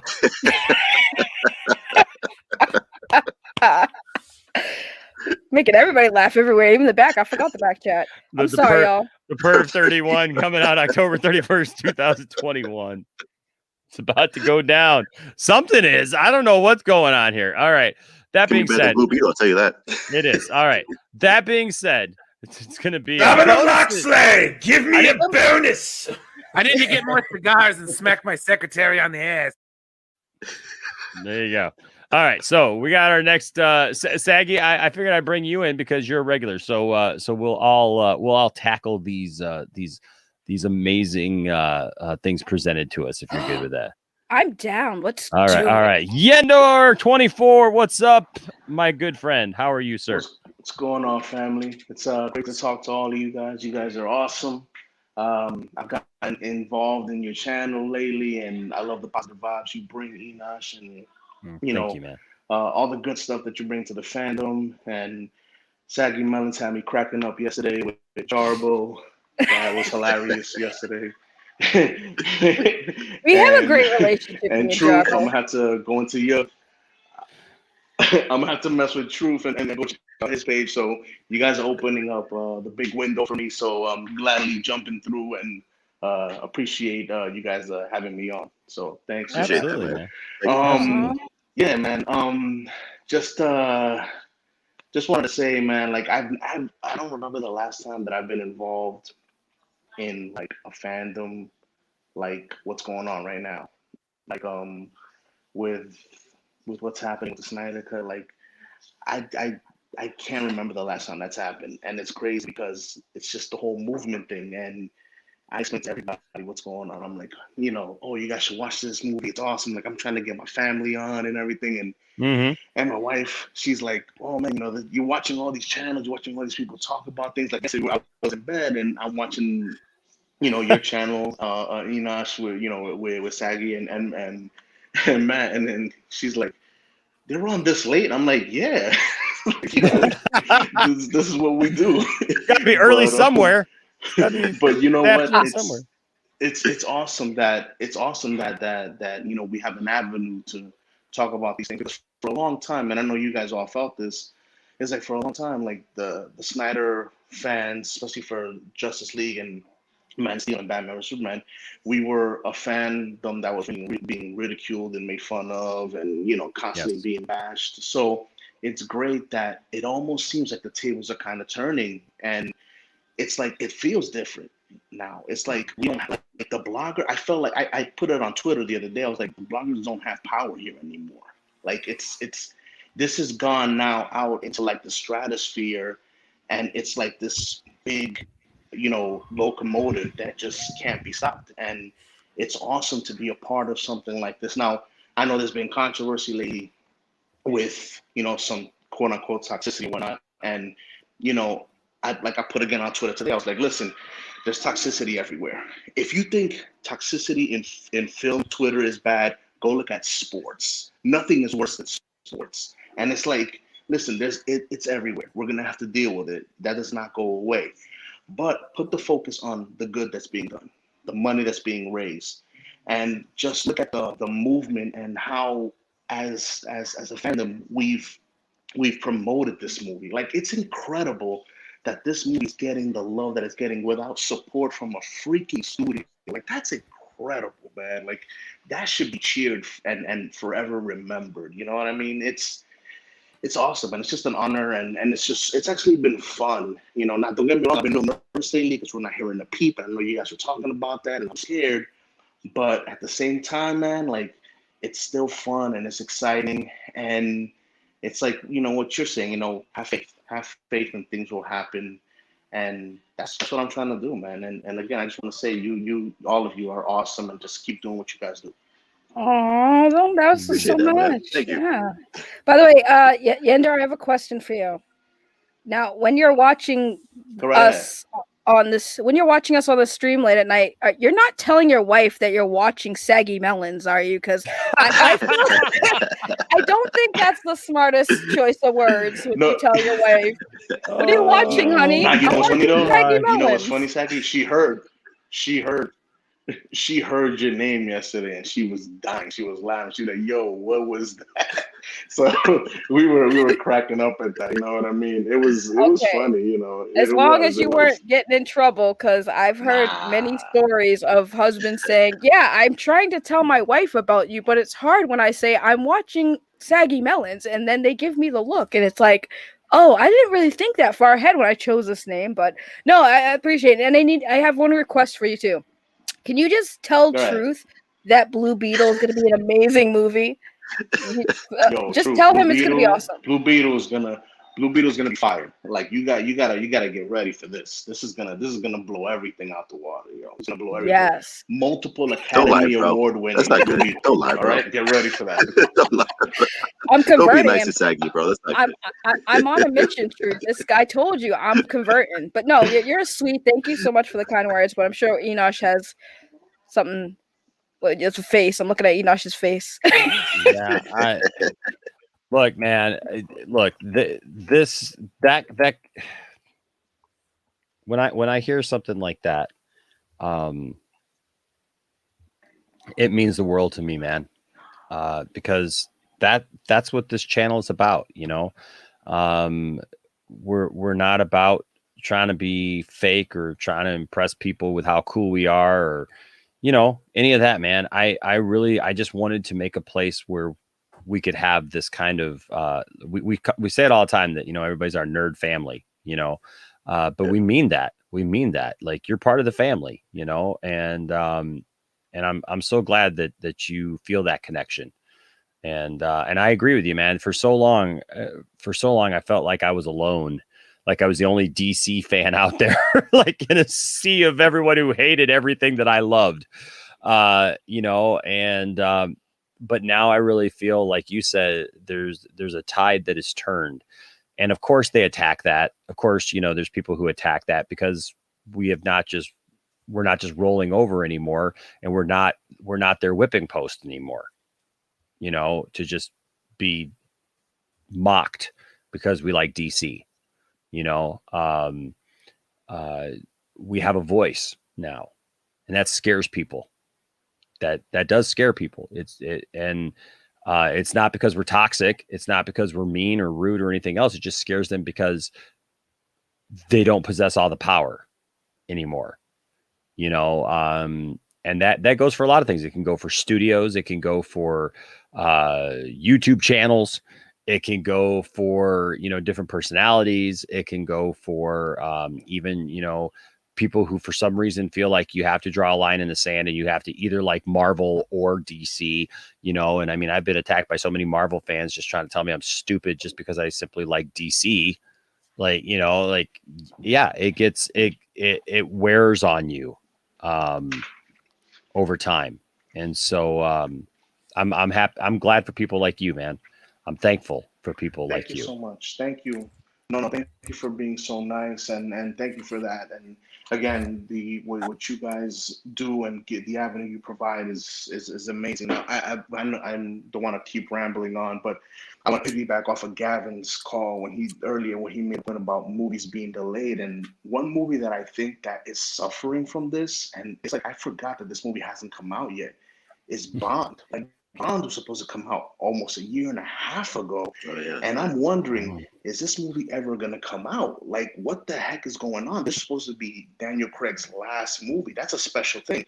And I feel like that was taken away, which is insane. I don't know, man. Like, do they know when that's going to even be released? Has that been given a release date at all? I haven't heard. No. Yeah, I haven't heard anything about James Bond at all. So. Yeah, I'll be James Bond. I'll be James Bond for you. I'll make it go. I'll make it happen. Saggy has spoken. That's it, man. It's a team up right there. Yeah, James Bond and Blue Beetle. It's happening, Truth. I'm just telling you, it's happening. You have to accept it. Yeah, we could put Blue Beetle in the trash can. We could, rock James Bond. I'm cool with it. You want James Bond to be a woman? All progressive, 2021. I get it. Biden-Harris administration. I'm all for it. If I have to cosplay as Blue Beetle for Truth to like Blue Beetle, I'll do it. That's a bullet I'll take. You know what? I think that might happen. I think that needs to happen. I think you might need to cosplay as Blue Beetle to get me on board.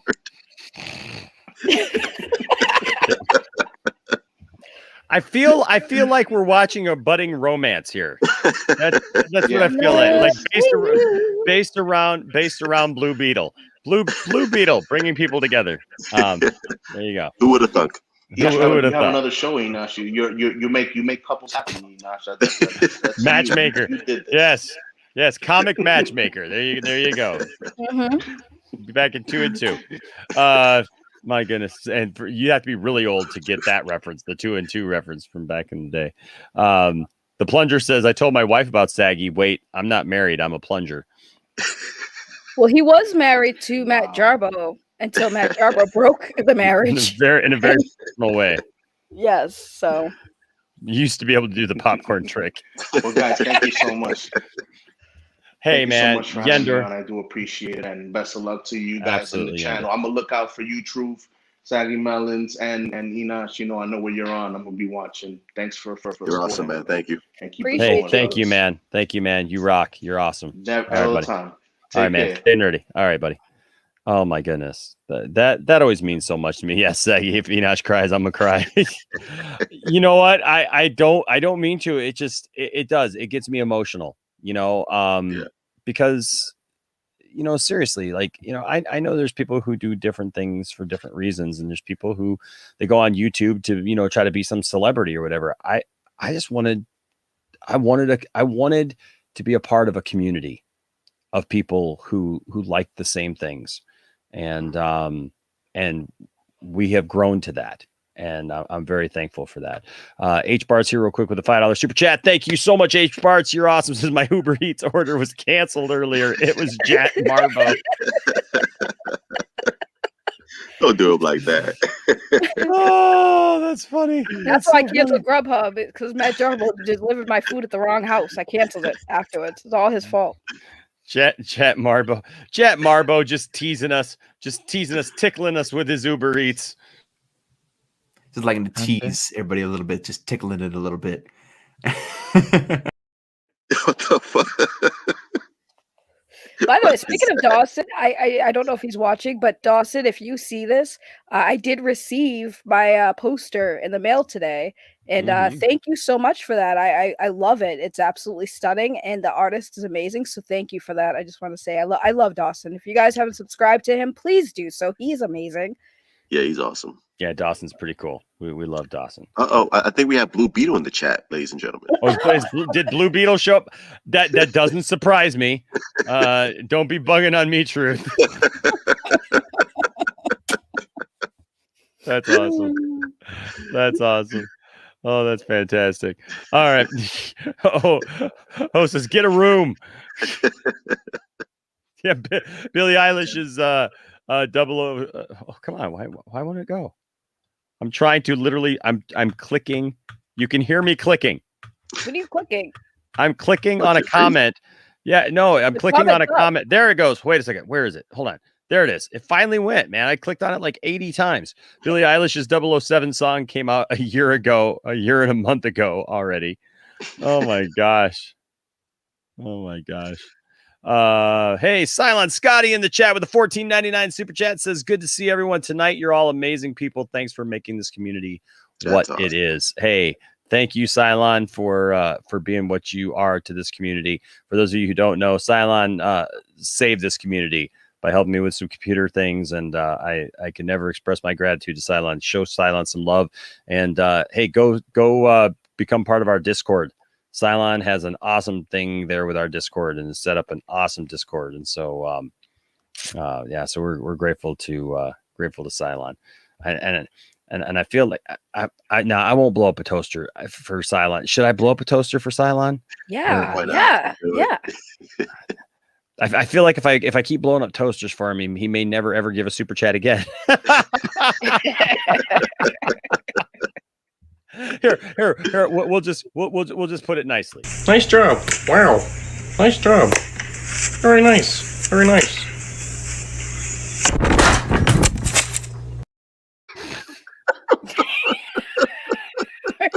Blame it all on Jat Marbo.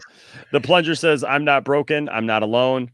Okay, I'm a little broken, but I'll be back with the help of all my friends here. Restore my handle, please.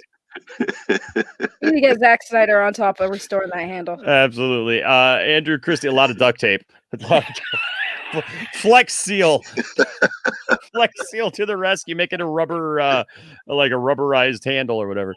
$5 super chat from Andrew Christie says, me too, Enosh. DC, especially Superman, is such a special symbol. It's awesome to find like-minded fans of the character, such a story to look up to. Absolutely, man. I'm right there with you, brother. I'm right there with you. Blue Beetle says, people be scarab when they hear my name. Yo, I don't know how all of you have time to make all these parody accounts. I know, truth. Unban me. I will want to catch the Blue Beetle movie. Once you do that, No. Keep her banned then. No. So she's gonna give you the role of the janitor number 2 in the Flash movie. That's a whole role too. You should take that deal. Well, he'll have to bring a role. He'll have to bring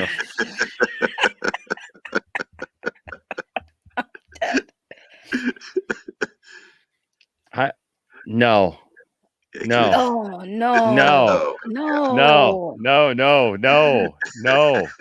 No. That being said, wow. Okay.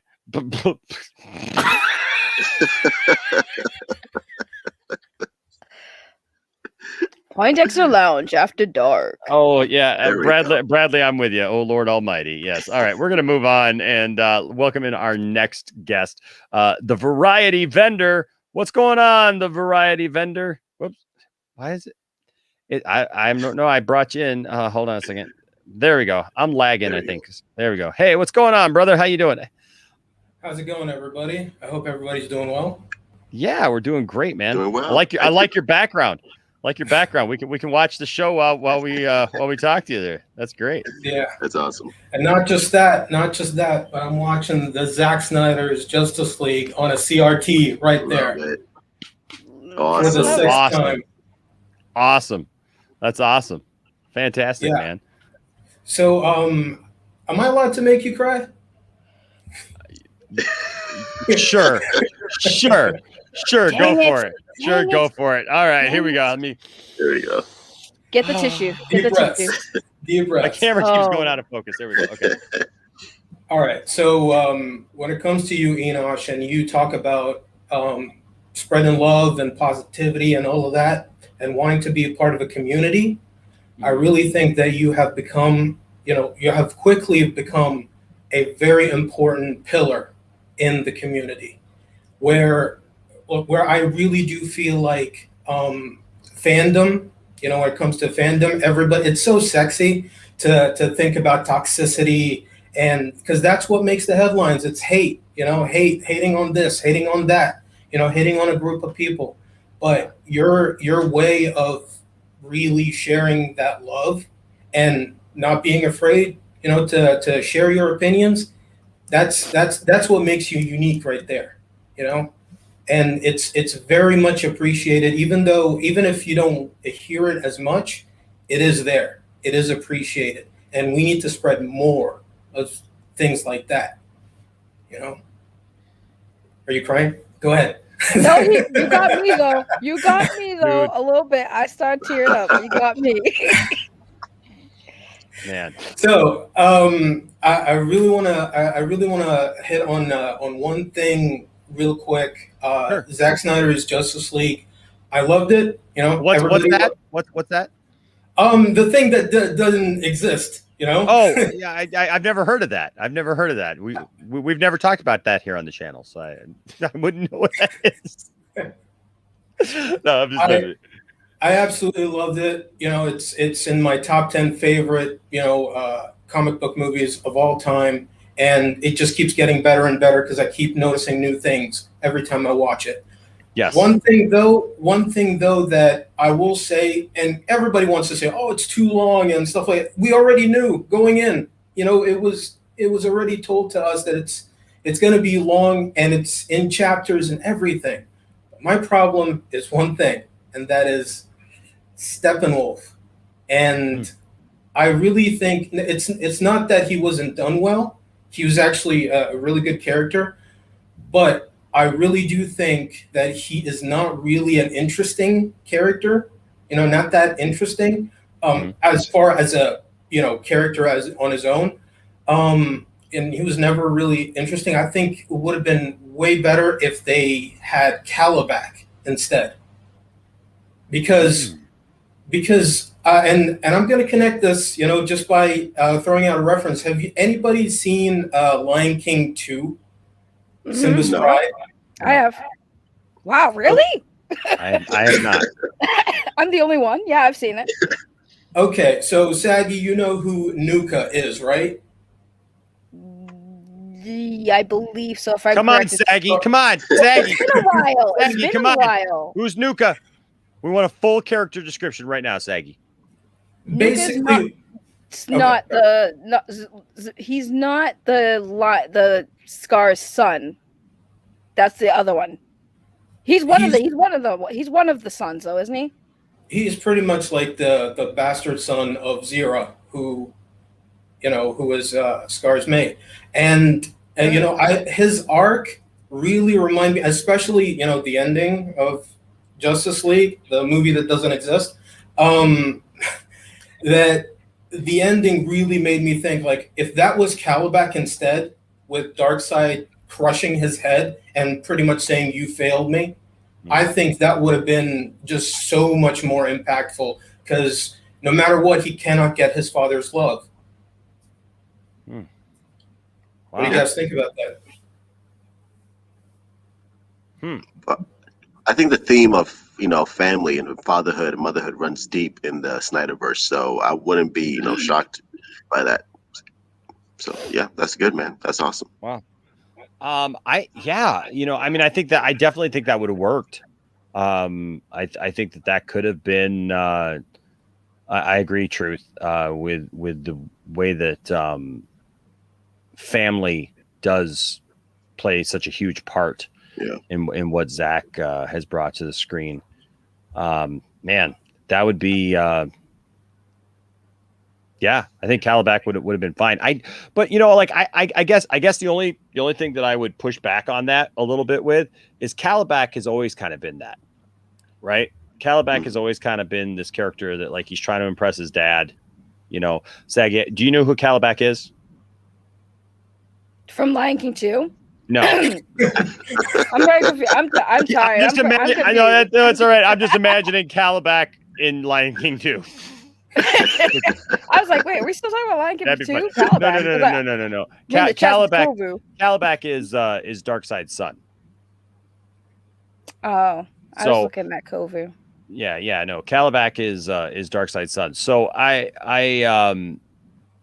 where I definitely think it would work, I think that he's kind of always been that, and I and you guys tell me if you guys think any differently, but I never really take Calabac seriously. Like in any of the stories that he's in, like he's definitely a wannabe. He wants to be, like his dad and all those things. So like, I feel like for Zach's movie, like for all of us who know who Calabac is, if we would have saw Calabac trying to do all this stuff, we'd have been like, oh, well, that's going to fail miserably. like right off the bat, like we were kind of just been like, well, we're just kind of waiting to see him fail, where I do think that Steppenwolf carries with him and did in the movie, at least Zach's version, especially, a presence. What's that? The movie that doesn't exist. Yes, the movie that doesn't exist. He carried with himself a presence that, like, I believed him. Like I believed that he was this warrior who had helped Darkseid claim worlds. I believed him as this herald of Darkseid who would go out and do these things. And I believed him as like he had been shunned and that he needed to try to reclaim that once again because, he had messed up. But like I said, I definitely think that the theme that you mentioned there absolutely works with Kalibak because of who Kalibak is and his relationship to Darkseid and his relationship just to that universe and whatnot. I mean, and we've seen I think there's been a few like Justice League cartoons and different things. I think where like Kalibak shows up and tries to do something, and then ends up getting sent home, real quick. But yeah, man, I definitely think that I love the character of Steppenwolf a whole lot more in Zack Snyder's Justice League. I mean, when you look at those two, like what was in Justice League and what was in Zack's, I mean, it's two completely different characters almost. It's it's night and day. Yeah. But no, man, I hear you, man. I hear you. I definitely see like what you're talking about there. So I mean, yeah, as much as I like Steppenwolf, I see where you're coming from with the whole father angle and disappointing his father and needing to prove that to him again. Yeah, I see that. It's definitely the most I've ever cared about when it comes to Steppenwolf in any sort of media or comics or cartoons or even like going into this and hearing that Steppenwolf was going to be in Zack Snyder's Justice League.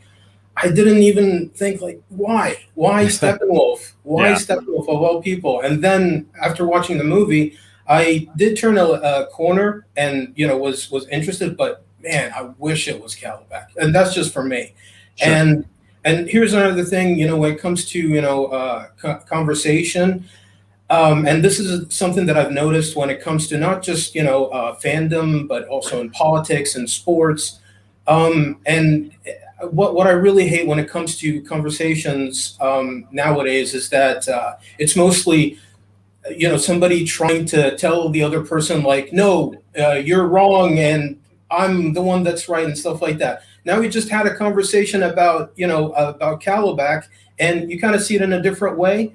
I see it in a different way, and we come out of it and having a different perspective rather than trying so hard to prove the other one wrong, and stuff like that. So, more of that type of discourse. Yeah, man. And that's what, and look, that's things. I appreciate people being passionate about this stuff because I totally understand that. Absolutely. It's funny because like I think in these communities sometimes like we all kind of want to push our glasses up. We all want to be like, hey, I know more about this than you do. And that's the biggest problem I have. And like Dawson and I have talked about this so much. Oh my gosh, because we're both members of these, and I feel bad because I invited him to this Facebook group that's a Superman Facebook group, and these people are just. Christopher Reeve would turn over in his grave if he knew that people were going to react the way that they're reacting to this day about his character. I mean, these people who said vile things against Henry Cavill, that like he hates being Superman. He hates fans. He hates people. He doesn't understand Superman. He's the worst Superman ever.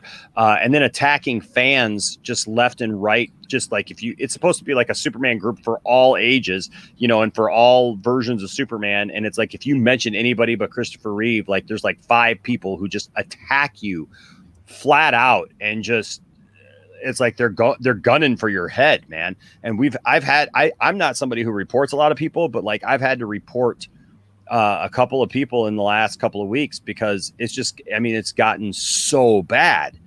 And it's like, this is Superman.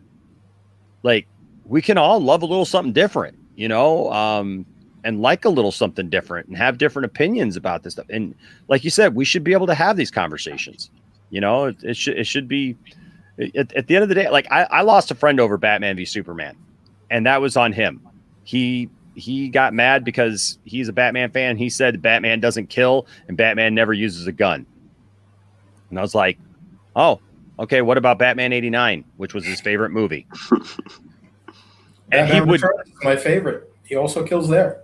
He would not. Oh my gosh, he kills more in Batman Returns. He's shoving bombs down people's pants, man. It's like, and then smiling about it. Why? But which is fine. It is what it is, But it's like, it doesn't matter if he kills you in a comical way or if he kills you with, like throwing a whatever that crate is and smashing your head against a concrete wall in the warehouse scene. It's still death. And but he would not hear it, man. Like I'm like, well, what about the guy that he bangs his head into the bell at the bell tower when he's fighting Joker and throws him down the shaft? That guy didn't get back up. I don't know what to tell you, man. And like this guy was just like, well, then I don't think we can talk again. And he has literally never talked to me again. Incredible. And that is sad. That is so sad on him. And I've tried to reach out to him and stuff, and he just doesn't respond. So there's a point where we can take things way too seriously. Yeah. And we should be able to have discourse. I mean, part of that is fandom, that we all think that we've got the market cornered, on what should and shouldn't be. But at the end of the day, there's multiple versions of these characters. And my favorite thing now has been, if you've ever seen the Goldman here on the channel, we do this Star Wars thing. Me, him, and Dawson have been going through the Star Wars movies, and he once said in a chat or something like that, or posted on Twitter or something like that, someone's least favorite Star Wars movie is somebody else's favorite. You got to respect that, and it's the same across the board fandoms. Everybody's got a little something different, and so we just keep pushing on. Just keep pushing on, trying to have discourse like this, man, where it's like, you can speak your mind and we may not always agree, I mean, look at Saggy and Matt Jarbo, like, or look at tonight, Truth and Saggy, Saggy's just gunning for everybody is really the point that I'm trying to make here. And somebody needs to stop her. So somebody needs to rein this in. Listen. I was in the kitchen. To the mic. Hold on. I was in the kitchen getting my candy out the fridge, and I'm hearing in my headphones some smack talking. I couldn't even defend myself because I was in the other room real quick, and I'm like, what? I'm sitting here just listening to all this love and stuff, and then he's got to be like, oh, except for Saggy and Matt Jabo and Saggy and Truth. Okay. Yeah. Throwing shade on my name, Enosh. I see you. Don't listen. I didn't throw any shade. No shade. Listen, what is this handsome gentleman's name right here next to me? Oh, this is the variety vendor. The variety vendor. Don't listen to Enosh's lies. And even though his name's Truth, he is a liar. Okay, and Blue Beetle is still going to be the #1 movie of all times, and it's going to be amazing. You're going to love it, and I'm going to star in it now because Truth doesn't want it, so now I have to star in it. Yes, so there you go. Yes, and the trench is still coming out. Peacemaker's coming out too. Yes. Well, hey, man, variety vendor, thank you, man, for your kind words, man. I really appreciate the support, and I appreciate appreciate your heart. So thank you, man. Thank you for support of the channel and for me, and it makes me want to get up in the morning and make another video. So I appreciate that, man. We just keep going, and I appreciate it, man, for sure. Absolutely. Much love to you and everybody in the Poindexter Lounge. Thank you, brother. All right, man. You have a great night, sir. All right. That stuff, man. It just gets me. It just gets me. Mohammed says, Enosh, can you show the full design of the t-shirt you wear? Yes. Yes, I will show you the full design. This is the second night in a row Mohammed asked to see one of my t-shirts. So there you go. Aw, that's a nice t-shirt. He-Man. Dun, dun, dun, dun, dun, dun, dun, dun, dun, dun, dun, dun, dun. He-Man coming at you in 3D. For $2, you're getting more than you bargained for with that $2. Oh, okay. Dear God. Oh my Lord. My heart sunk in my I had chest. Truth going there for a second. Truth was like, whoa, what's going on here? I don't know what's going on. I can't come back here no more. It's getting too wild. Yeah. By the power of Grayskull, says the variety vendor in the back. Andrew Christie with another $5 super chat says CR would have been the biggest champion for HC like he was for TW. CR would have loved seeing the character he played and loved taken seriously. So Christopher Reeve would have been the biggest champion for Henry Cavill. Oh yeah, for Henry Cavill, like he was for Tom Welling. Okay, letters, they're important. I had to get there, but I get it. I get it, man. I've given a super chat or two in my time too. It's like you're trying to figure out like, how do I get this in here without it costing me like $50? Like, okay, no, I totally get it. He would have loved seeing the character he played and loved taking it seriously. You know what? And you're absolutely right. And Dawson and I are working on a video right now, actually talking about how Christopher Reeve would have. I know we're gonna turn some heads with this one, but how Christopher Reeve would have actually loved to have been Zack Snyder's Superman. Because there are a lot of videos, interviews with him where he talks about that he didn't like the campiness of his movies, that he wanted his movies to be taken seriously, that he thought Superman should be taking on real world issues. And he didn't feel that they were doing that. That's why he came back for Superman 4, in fact, was because basically they tricked him into coming back for Superman 4. They gave him creative control, and he came back. The idea of Superman fighting nuclear arms was his idea. Unfortunately, they gutted it in the script. They cut out a huge portion of the movie, and then Canon Films took all the money that they had for that, for the special effects and everything, and they gave it to Masters of the Universe. And that's why Masters of the Universe looks great and has laser beams and stuff in it, but yet Superman 4 literally has like a still panel of Superman flying towards the camera like that. And so like he was very upset about it, actually. Yeah, no, I'm right there with you, man. Like he passed the torch down to Tom Welling. He was on Smallville. Yeah, I mean, Christopher Reeve went on Smallville. He was a character, Dr. Swan. Yep, he was Dr. Swan on Smallville and played a huge part in that. And I think that he would have loved Henry Cavill's portrayal of Superman. 100%. Ann Sarnoff says, Mr. Enosh, answer my emails. We're trying to cast you in our new Superman film as Perry White.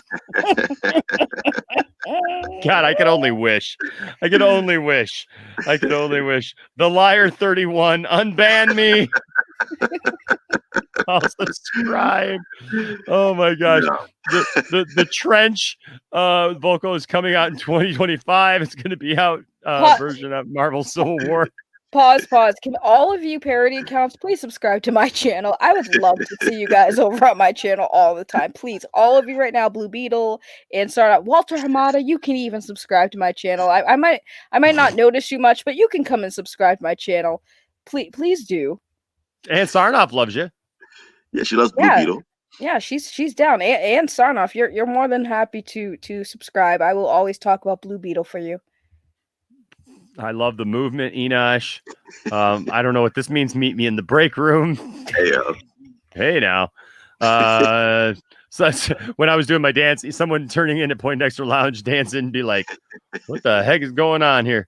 That's funny. O says, or OH, I'm guessing it's OH. Enosh, you really have no idea what and how much love you give us. But man, that's awesome. Can we get an edgy R-rated Kermit DC film? Hey, Kermit the Frog here, and Hey, Miss Piggy. I feel pretty sorry for the next guy who looks at me funny. What about that guy? WB loves you, Saggy. So there you go. Saggy loves the WB. Nice. All right. And next in, we got just a couple more before we call it a night. But next we have Nick. What's up, Nick? Hey, how's it going? It's going good, man. I haven't heard from you in a while, man. How you been? Oh, I've been in the background. Oh man, we're I don't know if your connection is good. You're we can't we're having a hard time hearing you. What was that now? I've been working, watching, but not talking. I heard they've been working. I heard. I thought I heard. Stupid phone. I heard that. Oh yeah, I heard stupid phone.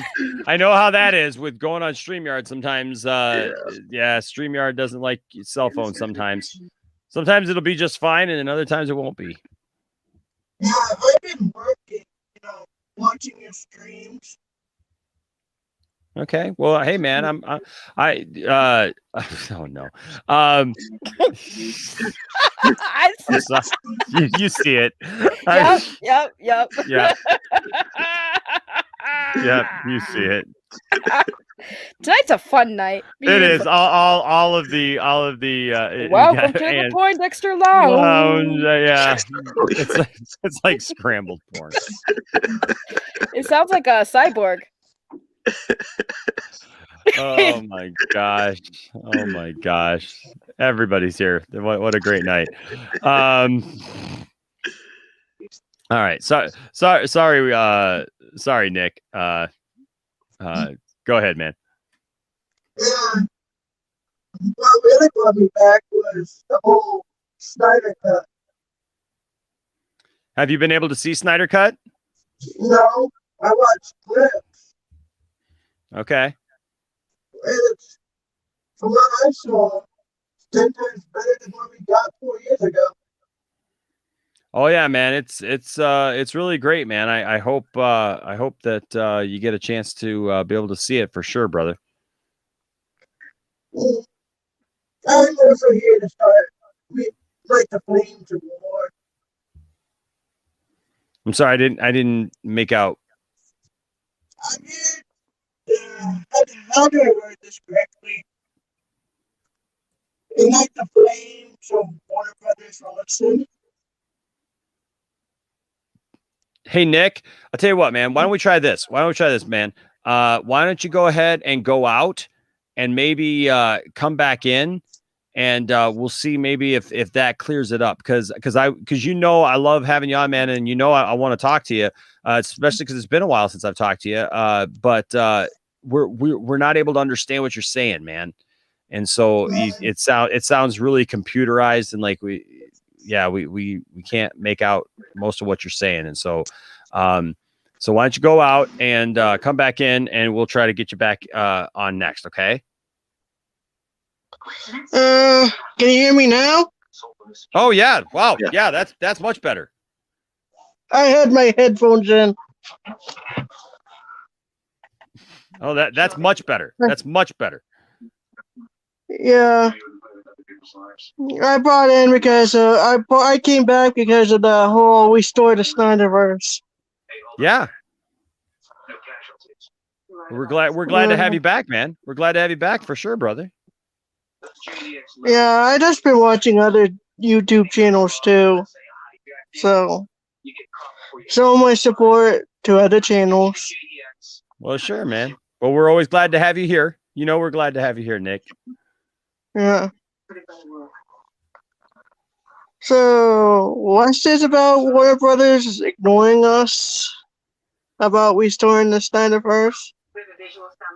Well, it looks like they're not understanding the validity of the Snyder Cut, and how much it means, and how much it means to people, and how excited they are, for the cut, but we just have to keep on, and keep on making it known that this is what we want. There's a certain scene from one of my favorite movies that would tie into this. Us uniting against Warner Brothers to restore the Snyderverse. Mm-hmm. It's from a certain 1996 movie starring Will Smith. You know which movie I'm talking about? Oh yeah, Independence Day. That whole speech. Oh yeah, absolutely. Yeah. We will not go quietly into the night. No, we will not. If they want a war, they got one. And that's fine, man. We just have to make sure that we conduct ourselves the right way. The right way. Yep, for sure. Don't become something that you swore to defeat. That's right. We don't want to become what they try to call us, for sure. I've been looking forward for the Batman coming out. Yeah. Because the actor that's playing Batman, I used to watch him on Twilight. I always liked him as an actor. And I just want to see how he will take Batman. I'm looking forward to the Batman. I definitely want to give him a chance. I want to give Pattinson a chance, and I think that Reeves makes good films. And so, everything so far that has come out about it looks great. So. Yeah, I just heard that the Flash got postponed again. I thought I saw something about that. Truth, did you hear anything about that? The Flash being postponed? Yeah. No. Or delayed. I didn't hear anything about that. No, I haven't heard anything about that. I think we would have all seen that on Twitter if that happened. I did see something, but I can't remember where I saw it now. I'm going through my notifications list. It's like either you or someone else mentioned it being delayed. Yeah, it wasn't me because I haven't talked about that yet, but I did see somebody say something about that. So I think I may have seen the same thing that you saw, but I don't know. I don't know what that was. So I don't know. I haven't heard anything about that. So yeah, I haven't heard anything. That's why I asked you, Truth. I thought, well, maybe Truth saw something that I didn't see. So because Truth, there's many times, man, where I see you report something, I'm like, hey, I didn't hear that. So I try to keep on it, try to stay on it. Yeah. So can I just say, yeah, if it was really you. Yeah, but you blocked me, so I can't send you a link. Right? Oh man. Yeah. It's in my subscription box. Where my subscription is, I just can't find it. Yeah, I remember there being something about it, but I hope not. I hope that moves on. I know that they had gotten things started and that they were getting it off the ground, and they're supposed to be starting here in the next few weeks. So I'm really hoping that they're able to move forward with it. And we'll see what we get. We'll see what we get, and if it comes to fruition, and if it comes out. I know the Flash movie has been hit with a lot of issues over the last few years, and many directors and many scripts and just different things. And, we'll just have to wait. Yeah. I just hope they do the Snyderverse, because you can't have a Flash movie without a multiverse movie without a Snyderverse in it. I agree, man. I absolutely agree, man. I agree. Alejandro here has a good point. There's been talks about Keaton maybe stepping back from it, which I think if Keaton steps back from it, that's going to be a a huge blow, and they're gonna have to rewrite it. I mean, like I don't. It's not like they're truth. I mean, you know. I mean, like if they're starting, shooting the thing here this month, that they can't just have Keaton step away from it. That's what threw me about. Like, I'm hoping that Keaton's like trolling us all with that, because if not, that's scary. That's downright scary. It shows me either like Michael Keaton just really doesn't care about doing this, or Warner Brothers really just doesn't have a plan. Like, if they haven't locked him into this by now. And it's Michael Keaton. Like Michael Keaton's awesome, and he can do whatever he wants. So exactly. And plus, like you said, he has a lot of stuff going on right now. Yeah, he doesn't need to be in this movie. He doesn't need to be in the Flash movie. No, he doesn't. He doesn't need it. But I'll tell you what, man. To see Michael Keaton, like, even with all the controversy surrounding and everything, I'm down for it, man. I am down for it. So down for it. I want to see that. I want to see Michael Keaton back in the Batman suit. Like, that would be phenomenal, man. Absolutely. Yeah, I found it right now. Max did a was it stream Max? about it. Was it Max? That's right. It seems familiar now. Yeah, It was 2 days ago. I'll have to ask Max where he got that, because I haven't seen anything about it being delayed again. I mean, Lord knows we saw enough of it being delayed over the last couple of years. So I wouldn't be surprised if it happens. Actually, I wouldn't be surprised either. Yeah, I watched the new Godzilla vs. King Kong. What'd you think of it? Actually, I liked how he did it, because I'm not gonna spoil something that came out at the end, but when you find out what happens, the big boss at the end, you kind of find out why Godzilla becomes a bad guy. If you saw it, I know. Yeah. I know there's a lot of people who haven't seen it yet. So we probably won't get into spoilers. No, I don't believe in spoiling. But yeah. Besides that, I mean, yeah, it's a good movie. Like Truth said, it's not. It really made you care for Kong. They did a great job. I actually said that right off the bat, which I said they really did a good job in humanizing Kong. Yeah. Some of it was the music that they played when they would show Kong, just kind of helped get you into that feeling for him. Yeah. Yeah, that's like someone said a couple of days ago on the stream. Kong is more related to us than Godzilla is, but in a gigantic way. Yeah, but I think there's a part of all of us though that love to see a giant lizard kicking butt and shooting atomic breath down a bad guy's throat. And a movie. In the movie, yes. Real life, no.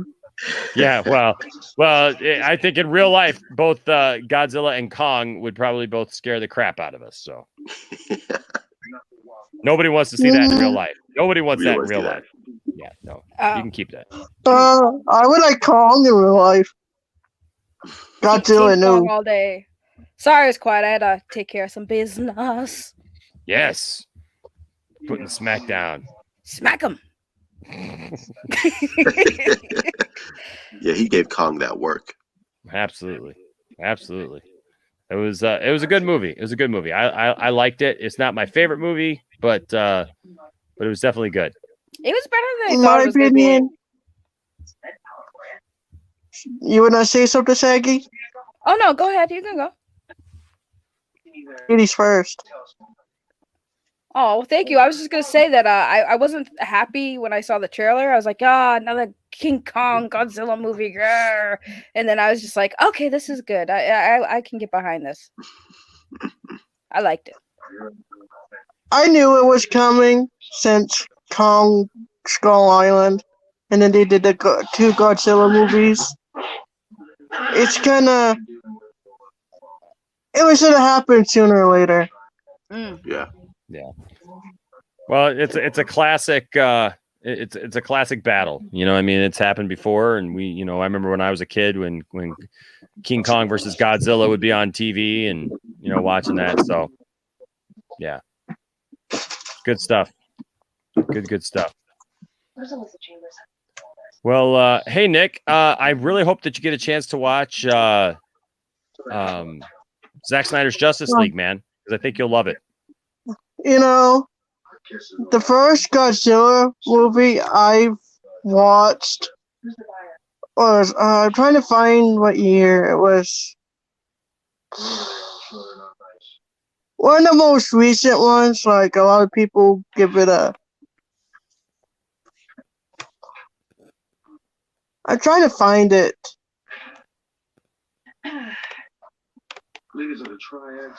Yeah, well, there's one Godzilla movie I grew up watching.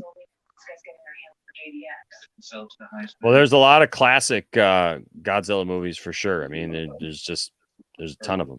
So, and the body count rises. Ranger's right. These guys for sure. Well, hey man, we're gonna move on because we got a couple more people back in the back waiting to get on, and we're already moving. I think quite it was along tonight. I think I found it here. It was a '98 film. I love that. Oh wow, you like the '98 film? Yeah. With I grew up with it. Who was in that movie? Matthew Broderick. Matthew Broderick. Yes, Ferris Bueller. Ferris Bueller's Day Off went horribly wrong. Ferris Bueller in his 40s did not work well for him. Yeah, I grew up with that movie, so I have a special place in my heart for that one. The soundtrack was really good.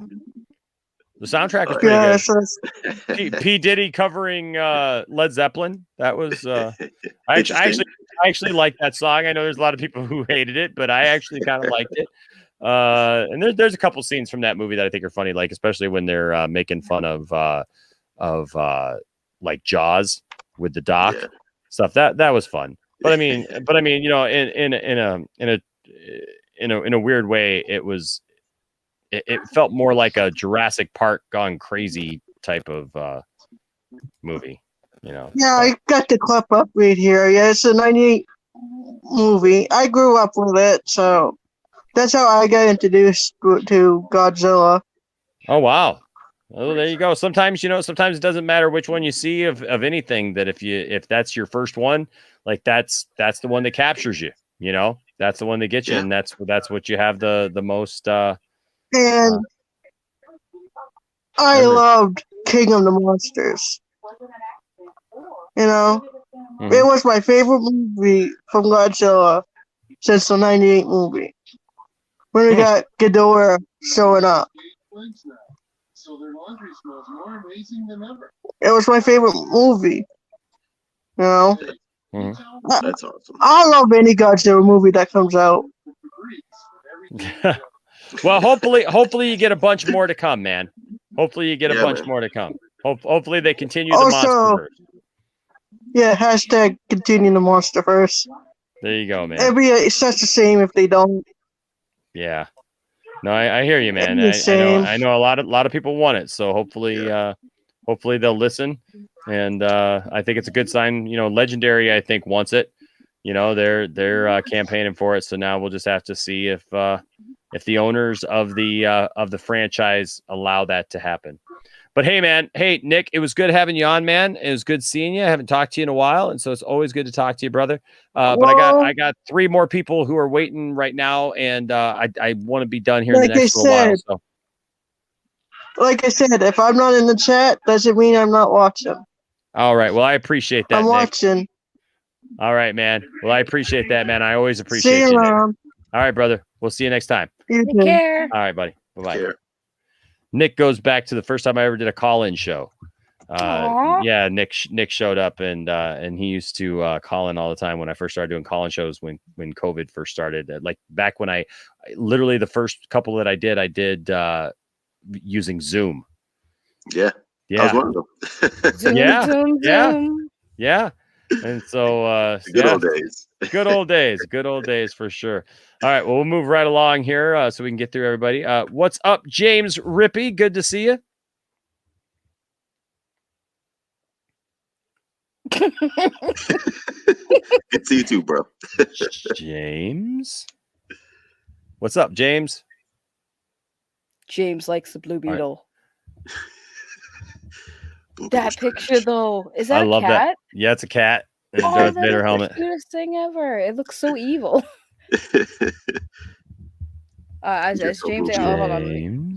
James going once. James going twice. Are you around there? But it might be like when we had Tom Hanks Ballsack 69 fall asleep that one night. Remember that, Saggy? Yeah. That was great. I do Started remember. snoring. Yeah. We were all like, let's just leave him here. What's up, Fatma? Oh, I always love seeing Fatma. The Fatma verse is here. She is awesome. If you guys don't know Fatma is absolutely fantastic. I love Fatma, and she streams with Tiffany in the League of Mayhem. And Fatma, was just added to the list of hosts for JusticeCon 2021. So congratulations, Fatma. And she's absolutely fabulous. And I'll tell you what, if any of you have heard Fatma, she has a wonderful voice. I love Fatma's voice, and she does an American accent that. In fact, Fatma, if you want to come on for a minute, I'll put this in here for you. This is for Fatma, if she wants to come on. Yeah, nobody else because we're gonna call it after that. But especially not Tony. Shh, don't tell them. I should have just said it to you. I should have just said it to you on Twitter, I guess. But that's fine. But okay, so given the fact that James, I think, has stepped away, we'll pull him into the back. And James, if you come back, you can do that. So real quick, William, I said I was trying to get. Now I got to send you back because you're out of order. But William going to come in here and drop some science on us, and everybody's going to want to stay for another 3 hours. I just want to be on with Fatma. Oh, okay. All right, we'll bring it back in. We'll bring it back in. Okay, Fatma's pretty popular. Okay, so we'll bring it back in. All right, but next in line, we did have Mr. Tim Possible. What's up, Tim? What's up, Enosh? How's it going, man? I was not ready. I knew that. I knew that was gonna happen. Holy crap! I knew that was gonna happen. I knew that was gonna happen. My God! You thought it was Adam Driver, didn't you? No, it's the resemblance. Holy crap! I wasn't ready. Like somebody had to give me disclaimer warnings here.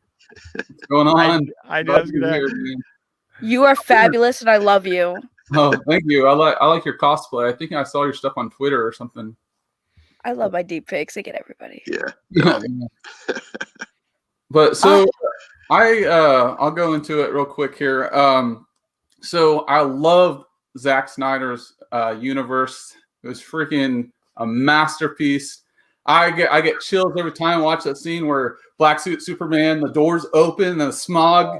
I get chills, and it's like little shards from the past. Like when you hear Jor-El talking, and you hear Paul Kent talking. You see the old suits from like Krypton, dude.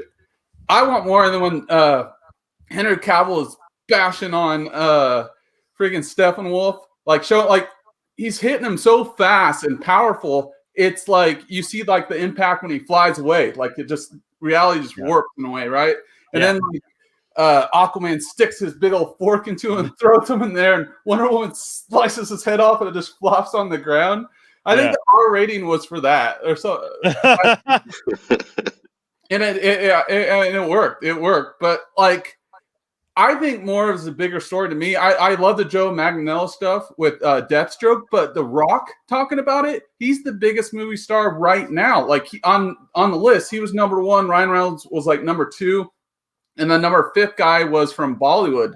Bollywood actually has the biggest YouTube channel over PewDiePie. But like, dude. If The Rock and Henry Cavill message each other and start say, hey man, let's talk smack to each other and build the hype up and get Henry Cavill in there, who would not want to see that? So like, I think we just continue to do what we're doing, build up the hype. I feel like we already got The Rock tweeting stuff, and we already got Joe Manganiello. So that's just kind of my brief take on all that. Heck but yeah, man. yeah. So or you guys are just talking about the Snyder Cut, right? Because well, I mentioned I saw the LeBron comment, whatever. I pulled a little joke on there about LeBron flopping because like I feel like he's infamous for doing that on the court. But no, yeah. Oh! I did like the look of the trailer. It felt very Ready Player One, which I did like that movie. They have to adapt it in some sort of way and move like more to current day technology. They got to find a way because like Michael Jordan's film came out at a really good point in time because it was more like realistic in the sense the fact that everything that was going on with MJ was far compelling because his dad died. He went to baseball, and shortly after the film, he came back wearing the 4-5. That movie, I just want to bring this on, was my childhood, Michael Jordan. My God. But yeah, I mean, other things I wanted to note on is I'm still watching Winter Soldier, and the third episode to me, I know that's been mixed reviews, but third episode really got me. It really felt like Sebastian Stan Winter Soldier with the music vibe in there, and Zemo, dude. Like Zemo is an awesome character, and I like Sam. I'm trying to think of his name, but he's really, really. I feel like he's captivating. He has a good personality. So I do like what they did with season 3. But yeah, those were just kind of my thoughts. Just wanted to like. I've enjoyed Captain America's Winter Soldier. I'll be honest with you. It's not as captivating to me as the first 3 episodes of WandaVision. Yeah. But it's still good to see some of those characters, and honestly, I'm not a big fan of Zemo. I wasn't in Captain America and in that movie. And so he kind of falls flat for me, but yeah, I'm liking seeing the stuff between, Falcon and Winter Soldier, seeing their interactions and how they're dealing with stuff post Steve, and it's interesting to see like how this new Captain America shows up and they're just kind of mad at him just because. Yeah, they make you like him, right? The last episode, like he gives that speech. I don't have the smarts of RDJ or Iron Man and all that, and I thought it was like believable, and I feel like they weren't trying to be overly dick. Maybe he doesn't the way he carries himself, or like his demeanor or his swagger or whatever you want to call it. Maybe that's like where the disconnect is because. Well, we forget. A lot of people forget that Bucky is a man out of time, and he has a dark past. And I love the interaction between him and the therapist. I think it's kind of gold there. But yeah, what did you think of? Do you watch the CW Superman and Lois? Do you like that? Absolutely, yeah. I actually really like Superman and Lois. I love the dynamic with him and the kids and that stuff. The only thing that I don't like about Superman and Lois is the costume. Oh yeah, it's over. Yeah, I agree with you. I saw your video. Yeah, it's over muscled.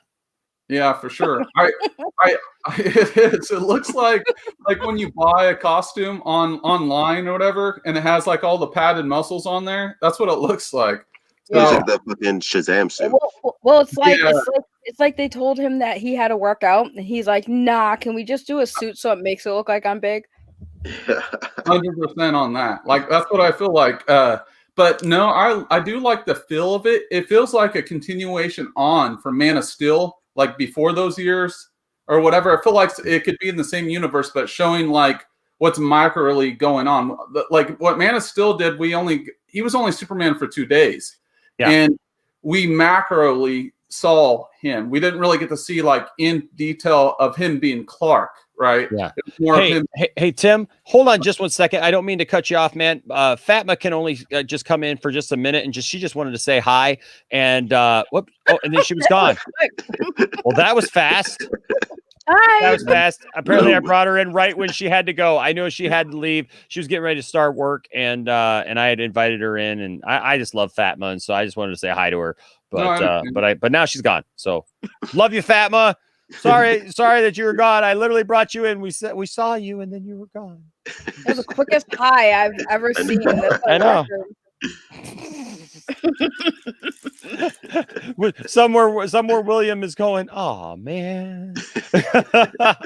he's in the private message right now. Yeah, he's don't go. Okay, sorry Tim. I didn't mean to cut you off there, but oh, it's fine. I feel bad for the dude that was supposed to come on before me or whatever, that just like didn't that one dude just get snapped out of existence or whatever. Yeah, no, he's still there. He's still there.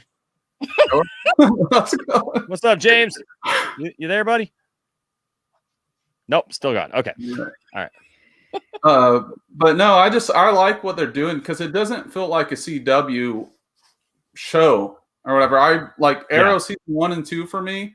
I absolutely loved. I loved it. You filled this city. But the thing is, what I want to mention about like the Snyderverse is the tone was never the problem. Obviously, Justice League got chopped up and all messed up because of the suits and all that. Like, look how successful the Christopher Nolan verse was, right? It was never the tone that was the issue. If you write good storytelling and have that awesome, epic Hans Zimmer feel or whatever, like when I watch that movie sometimes in the gym, like I'll just pull up the Hans Zimmer score and it just gives me all kinds of emotions. And when a film can do that and a score can do that, it's good. So, the tone was never the problem with the Justice League. Not everything has to be the same. I do like the fact that Justice League is a little bit darker because if you try to be like someone else, it doesn't come off organic and it's forcing. It's forcing it. So, it's just, it's like, Justice League, DCEU, just do you. And I look really forward to seeing the next Shazam movie, the next Black Adam movie, and I know we mentioned earlier Black Widow. I am interested in seeing that as well. Mm-hmm. But I'll make it brief. I know I'm going on kind of a rant here, so I want to give. Tim. I love your enthusiasm, and I love you. Tim's got a great channel. Actually, you got a couple of channels, don't you? So. Yeah. So why don't you tell people where they can find you? Because I've actually enjoyed your content, man. Got you. Yeah. So my original channel was Tim's Talk, but for some reason YouTube took my channel down for doing a reaction video to the Snyder Cut, one of the trailers. Just took it down. I'm in the appeal process. So I started Tim Possible, and we're just the show where nothing is impossible. I try to keep it more positive vibes, more content creating. Just more of a positive way, just to have fun and hang out, right? Like the Poindexter Lounge, right? So there, I do a show on Fridays called the Friday Movie Bash. We do main topics, then we do movie pitch, where everyone has a movie idea and we pitch it, and we all kind of sit there and listen. Something different. And cool. I feel like it's fun because everyone always has their own like Star Wars ideas, what they want to do. Like everyone has like Star Wars, what they should have done or what they could have done or whatever. But then my other show is called The Snap Crew. We have a show every Sunday at 9 p.m. Eastern Standard Time. We hang out a lot with Echo Base Network with Coach and Nick. Love those guys. They try to talk more positively about Star Wars or whatever. But the cool thing is how all of us met is through the pop-ins. So, Enosh, I actually met Ambassadorial Wing through your chat, and now I've been on 2 of his streams. Oh, that's cool. I'm actually going on his stream on Wednesday to talk about King Kong and Godzilla. Like I wanted to talk about that, but I want to respect that one dude. Or I know you're not going to spoilers or whatever, but I met all these people, like people through your chat, and I think it's great. Like the YouTube verse, bringing everyone together. If we grow together, is awesome. Absolutely. Well, look at there. You got a new sub there. TWK just subbed to you, and look, Saggy is on it. Saggy is got your links there in the chat, man. That's awesome. So you guys go subscribe to Tim. Tim's great. I mean, he's got some great cosplay stuff too, and some great takes on movies and stuff. Look at him. Look at him. I was on. I'm so glad I was not on cam when he did that. Raylo hit me. I'm so glad though I wasn't on cam when he popped his camera on because I almost fell back. I was like, "Oh, I was my waiting Lord. for it, Saggy. I was waiting for it. I knew Why- that was why going to would happen you because do I've talked to Tim before. So Yeah. I know this. Don't be creeped out, but I absolutely love you now. Oh, thank you. All thing geek. I love it. I go to Comic Cons and type stuff, so I'm all into. It's been a while since I've been to a con because I retired from cosplay for a while, and then I was going to get back into it and come out of retirement last year, but then pandemic hit, so I was like, "Oh." Yeah, I was going to do Kylo Ren this year, but I've always cosplay as Nightwing and Goku from Dragon Ball Z. My hair's shorter. Like I love the fact that you look that much like Adam Driver, and you're just like, Kylo Ren. Yeah, not interested. Nah. Yeah. He's not my favorite character, but Obi-Wan is my favorite Star Wars character. But I think they could have done a lot more with Kylo Ren. With the Knights of Ren, would have been far more compelling. Like exploring the avenue based on what they gave us, because they did mention the fact in the movies, not in the little side brochures that they gave us, but they mentioned the people that followed him were Jedis as well that came with them, and also the fact one of them had to be a close friend of his. So they didn't build any of that. They treated him like little minions, right? So that was my issue with that. But no, I think when Kylo Ren first came out and froze that blaster, that was awesome. Oh my gosh. Yeah. Heck yeah. Heck yeah. Now I got to ask you, Tim, because obviously, you bear a striking resemblance to Adam Driver. So when you go to cons like that, do you get people like who stop you who are just like, wait a second, or is it because you're at a con they kind of like expect different people to look like? I mean, because I know that you got that reaction out of Saggy there, because I mean, she had to do a double take there for a second. I remember the first time I met you, I was kind of like, whoa, wait a second. Like, cause you do, I mean, at least on screen, man, you bear a striking resemblance to Adam Driver. So, I mean, like, what is your experience like that with cosplaying like that? Well, to be honest, I have not, like, this year was going to be the first year, because this is the first year I grew my hair out this long because of COVID. Oh, okay. So every time I go on YouTube, and then every time I'm online, I post a picture. There's always, and even in person now, I went to the Dollar Tree the other day, and this dude that was like a cashier double stopped and kind of paused, and I had a mask on, right? Because you have to wear a mask when you go out. And he's like, dude. He's like, I had to do a double take. You look just like Adam Driver, like from Star Wars. Kylo Ren. I was like, raised down. I was like, I was like, yeah, I get a lot or whatever. But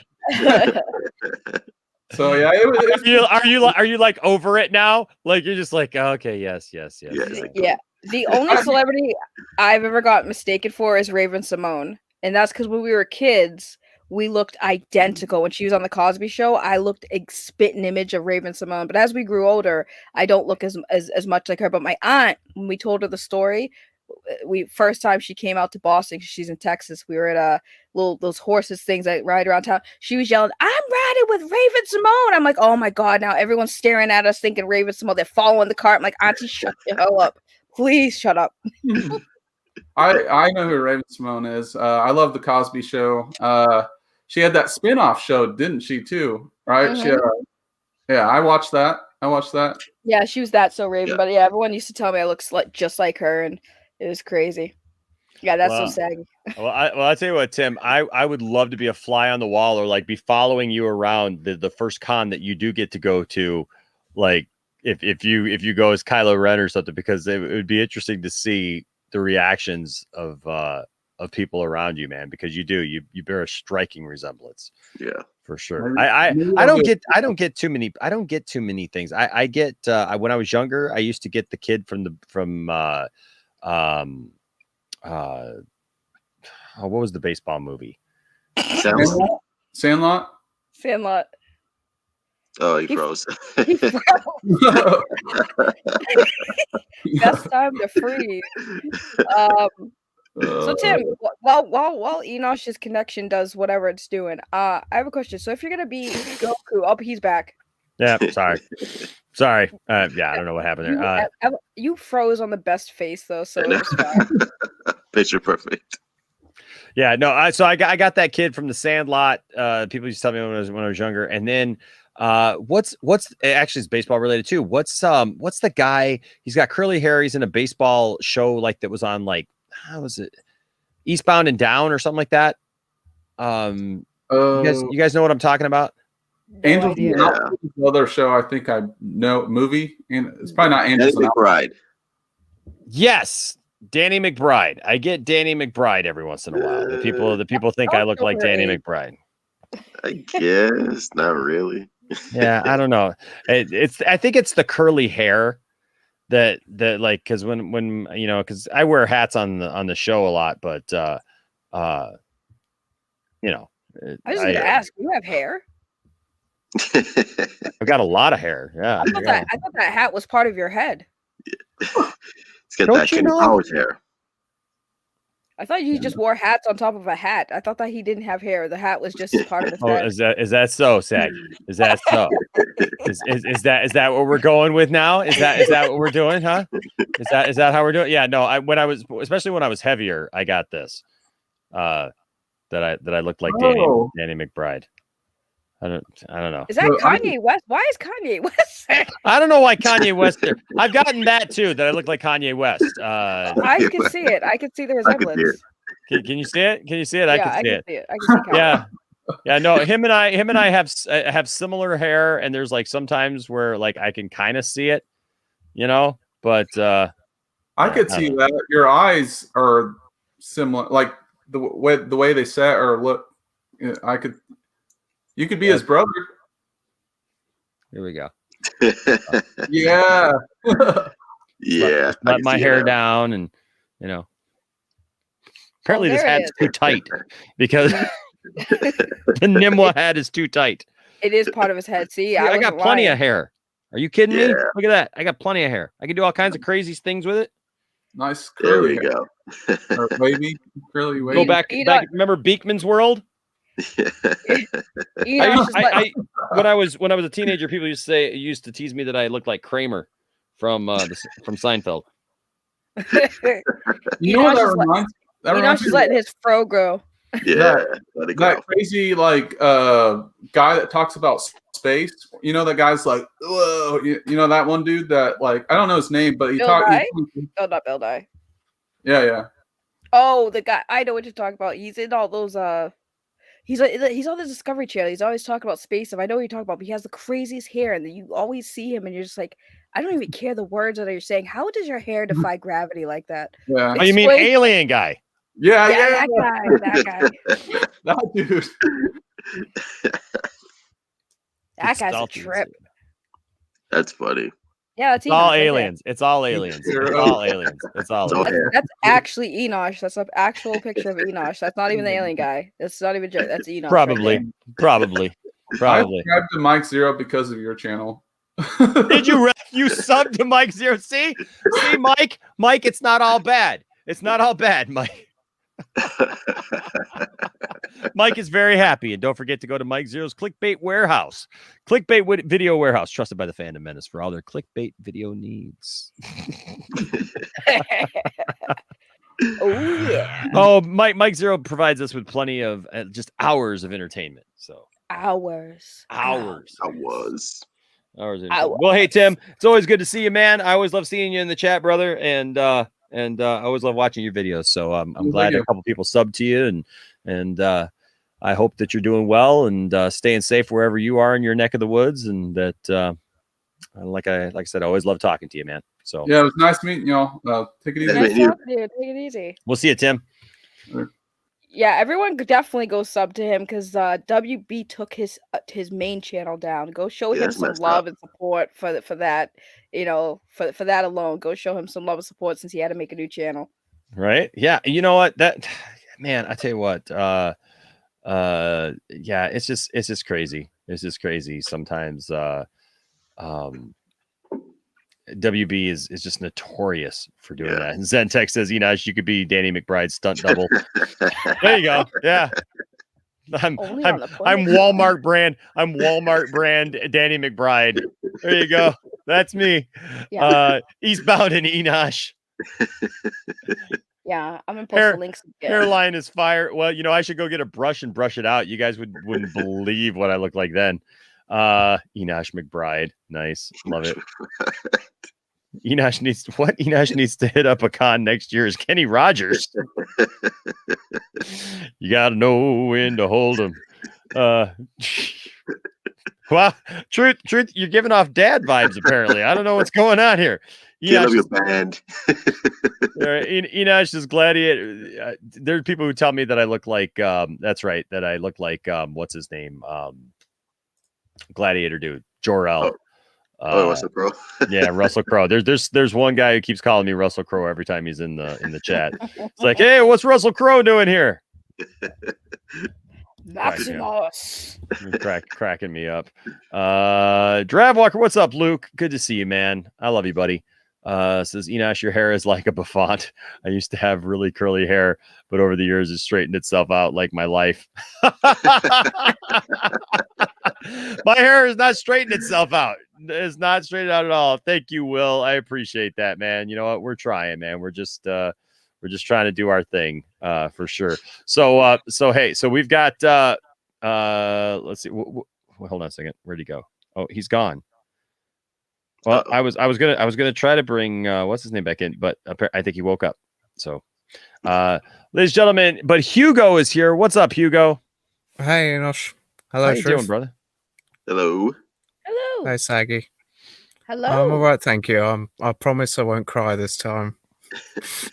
Hey, man, we'll all have a good cry. Right. We'll all have a good cry. Together. Why is everybody crying? Because Blue Beetle is going to be beautiful. Blue Beetle. Bring Blue Beetle to the DCEU. Yeah, we'll be crying in agony. Anyway, I'll be right back. I'll be right back. Okay, guys. I'll be right back in just a second. Right. You guys discuss amongst yourselves. Actually, you know what? Here, I'll give you 5 minutes of this guy. I'll be right back. William. Hello, William. I came on for Fatma, and then she split. And Why? Am I not good enough, William? Wow. I told you, behind her, you're my second favorite accent. But Okay, that's fair. I'll accept that from William. She did a video. She bought the Snyder Cut, the meal thing, the meal box. She did a little video on it. I can't believe people really bought that thing. She bought it, and she had a little video of her cooking it, and at least she did it in her accent. I mean, I want to. Was it good? Did she say it was good? Because I was curious. She said it was. She was eating a little. She had the burger. She everything she pulled out of the box. She was like, "Oh, look at this, look at this," and I'm like, it was like $130 for that box. So obviously, it didn't end up on my table. But it was cool to watch somebody else have fun with it. It was neat. And she got a cool channel. She's got little videos and she's got little cooking videos and stuff.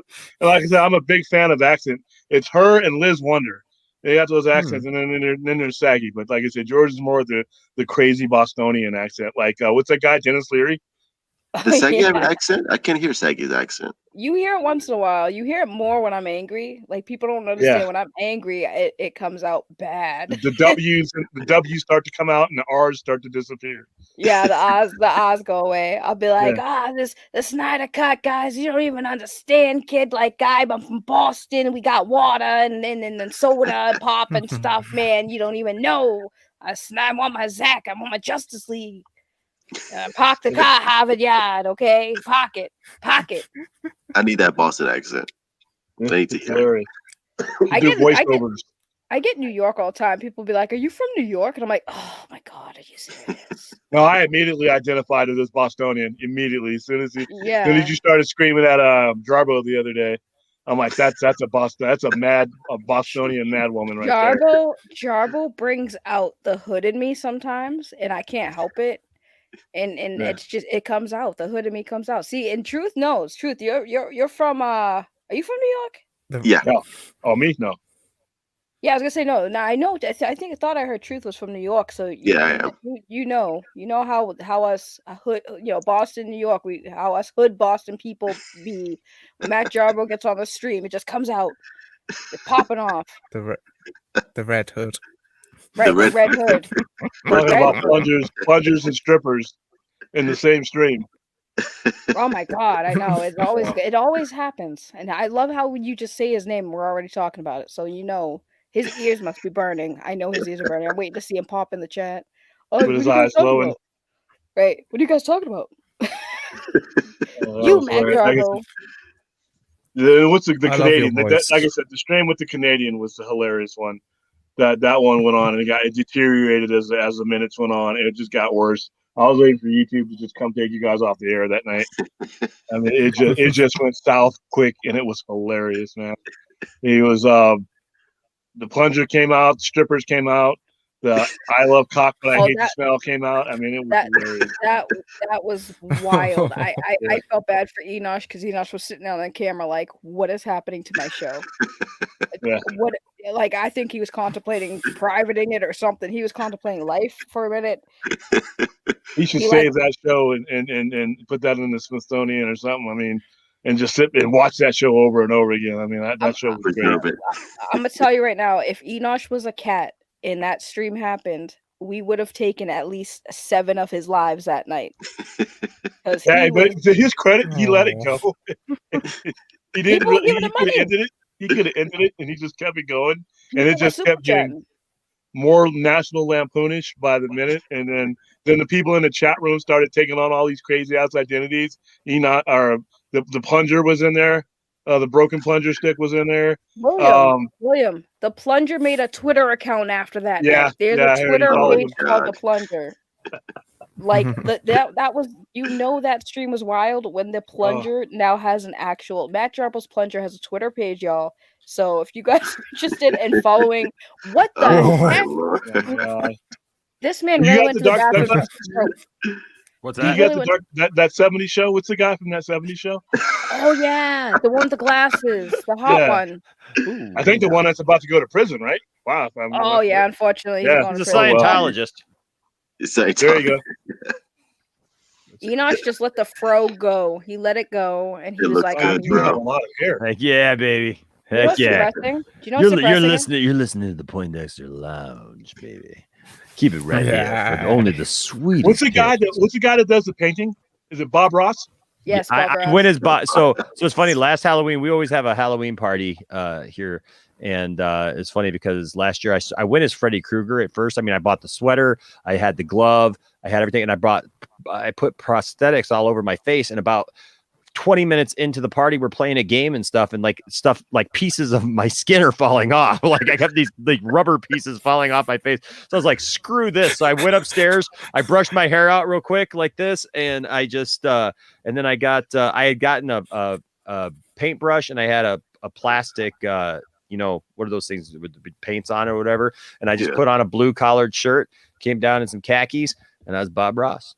I went from Freddy Krueger to Bob Ross. Do you know what's really sad? Do you know what's really sad about what I'm looking at right now is that what's that? He has a nicer fro than I could ever have, and I naturally have natural curls, but because I've dyed it and done so much with it, my curls are very indecisive. They decide what part of my head wants to be curly, part of my head wants to be straight. I'm Superman's cousin, Fro-El. I like it. Fro-El. Yo, that's one bad outfit. That's the lead singer from ELO. Anyone else want to see him straighten his hair? We need to do a stream where Tip I've flat done that. irons his hair. I've done that. I did that all last year. Well, geez, let's talk. Let's have Hugo talk, and I'll find the pictures because yes, my hair actually looks good straightened. Like I'm actually surprised. I have options. Like Prince. You look What's like that? Prince.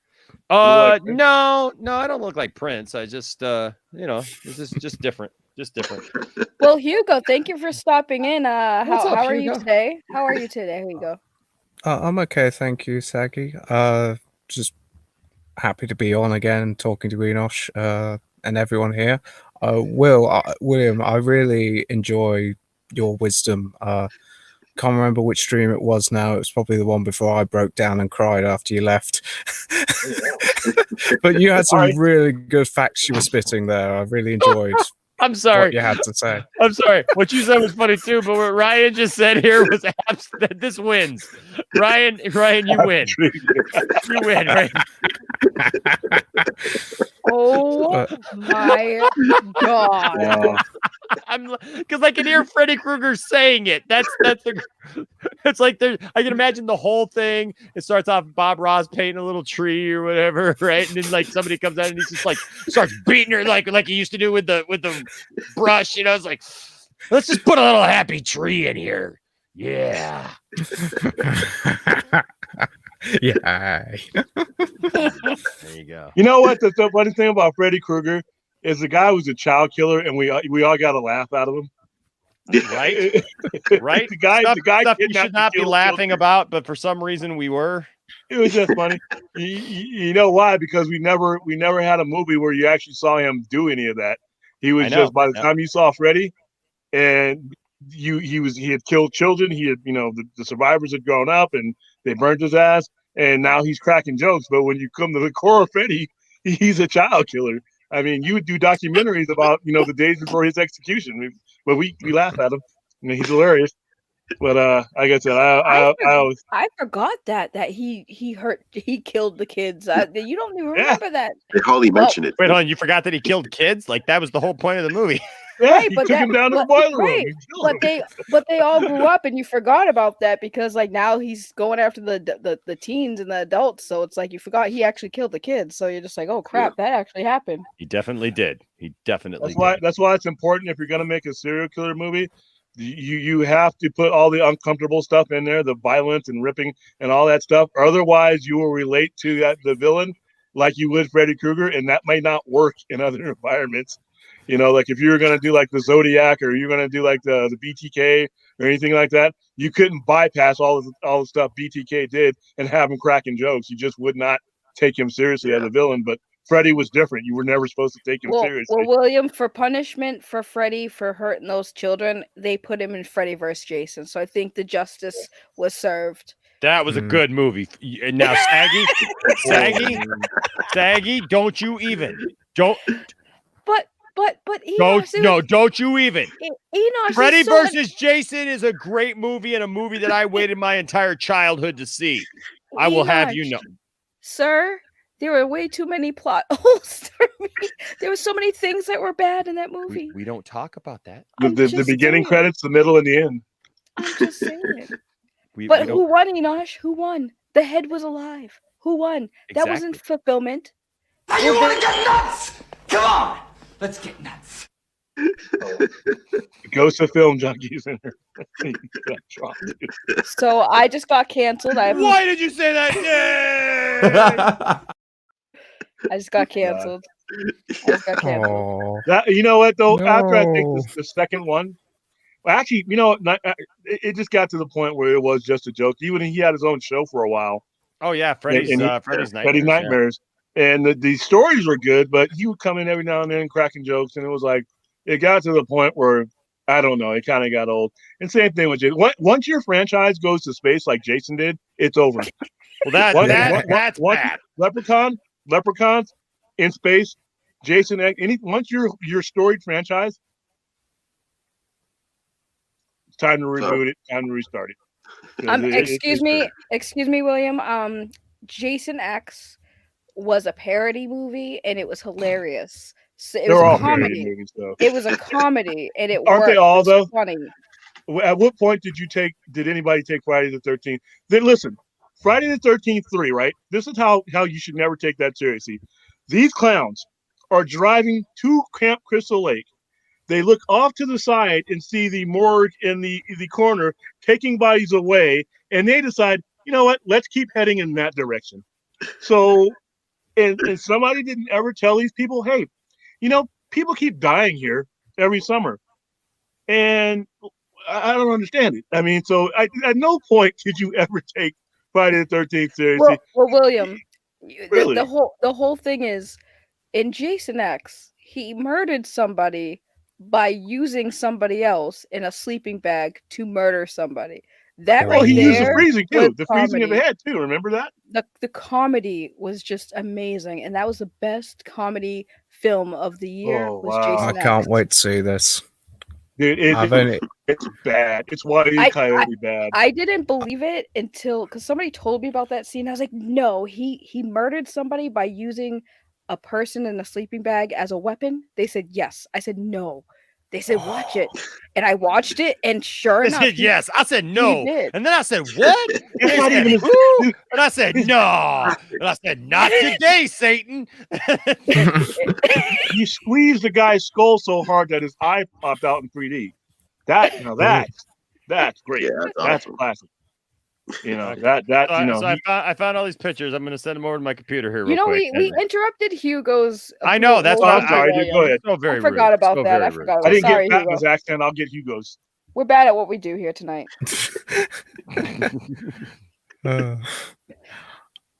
I've honestly only seen the first film of both Friday and Friday the 13th. Actually, I haven't seen Friday. Different film, and Nightmare. But I really do want to watch the other ones. Oh, they're great, man. 3. You go to 3 right now. As soon as you get done with the stream, go get some 3D glasses and watch Friday the 13th Part 3 in 3D. Gotta be like a rap, dude. I don't think my DVD or my television has the capabilities of a 3D. I'll hook you up, man. Yeah. Oh man, I kind of wish that I haven't seen the remake, but I wish that there had been a sequel and they just did all the other films as a big tribute to those ones, and Jason Takes Manhattan to Hell would be what I'd call the subtitle for it. Oh man, that one was that. See, the thing about the remakes though is a lot of these movies like Halloween and these movies they're so dated that they back in the 80s it was just really cool. Like when you do Halloween again, like when you remake, you can't replace Donald Pleasance. Even with McDowell, you can't replace Donald Pleasance. Was hearing him describe Michael Myers. He's not human. He's hell on two legs. He's he just way you described him, you could never relive that again. And when I see these guys doing like Rob Zombie's a talented director, very creative director. I never want to see that guy do another remake again. He doesn't need to. He doesn't need to. He has his own ideas. He has his own franchises. It's really uncomfortable for me to watch him. That Halloween, I thought that was horrible. His Rob version of Zombie, Halloween. Yeah. Rob Zombie's versions are the only ones I haven't seen. My favorite Halloween film is H2O, and I love the idea of seeing all of 1 to 3 as its own timeline altogether, personally, because it just feels like when you get to the Curse of Michael Myers, or even I have a DVD which contains more cuts called The Origin of Michael Myers, Halloween 666, and it just feels like it sets up for the end, and H2O is going to be the epilogue, and I love that. If you get a chance, take a look at the new one that John Carpenter just did, that released in 2018, the one that has a sequel coming out in October. I've seen that one. I did quite enjoy that.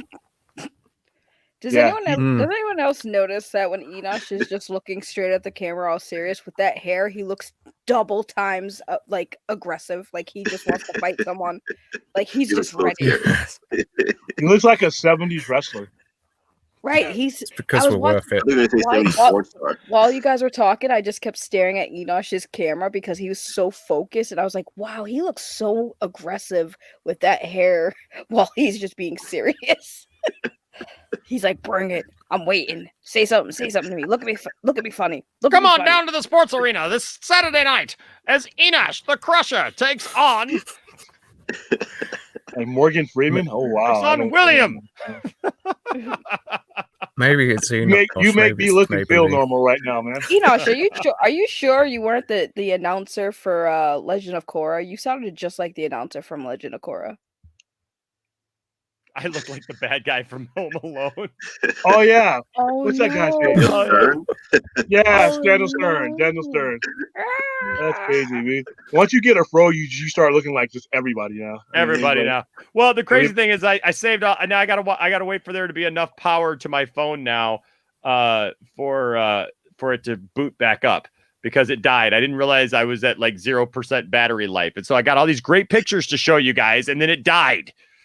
So continue talking. I will trust me, it'll be worth it. I want everybody in the chat to know y'all are being very discriminatory right now because you're basically saying every Caucasian man with a fro looks like Enosh or Enosh looks like him. Does nobody else notice that? With the exception of Morgan Freeman, everyone's like, They're all racist. You look like every white guy that has a fro, Enosh. Oh my god. Disco Stew. Disco Not Stew. that many of them that you can bring up or you can remember. You got, what, 10? Thank you, Bob Tim. Ross. Thank you. Thank you, brother. I love Enosh Thank there. you. Thank you. Thank you.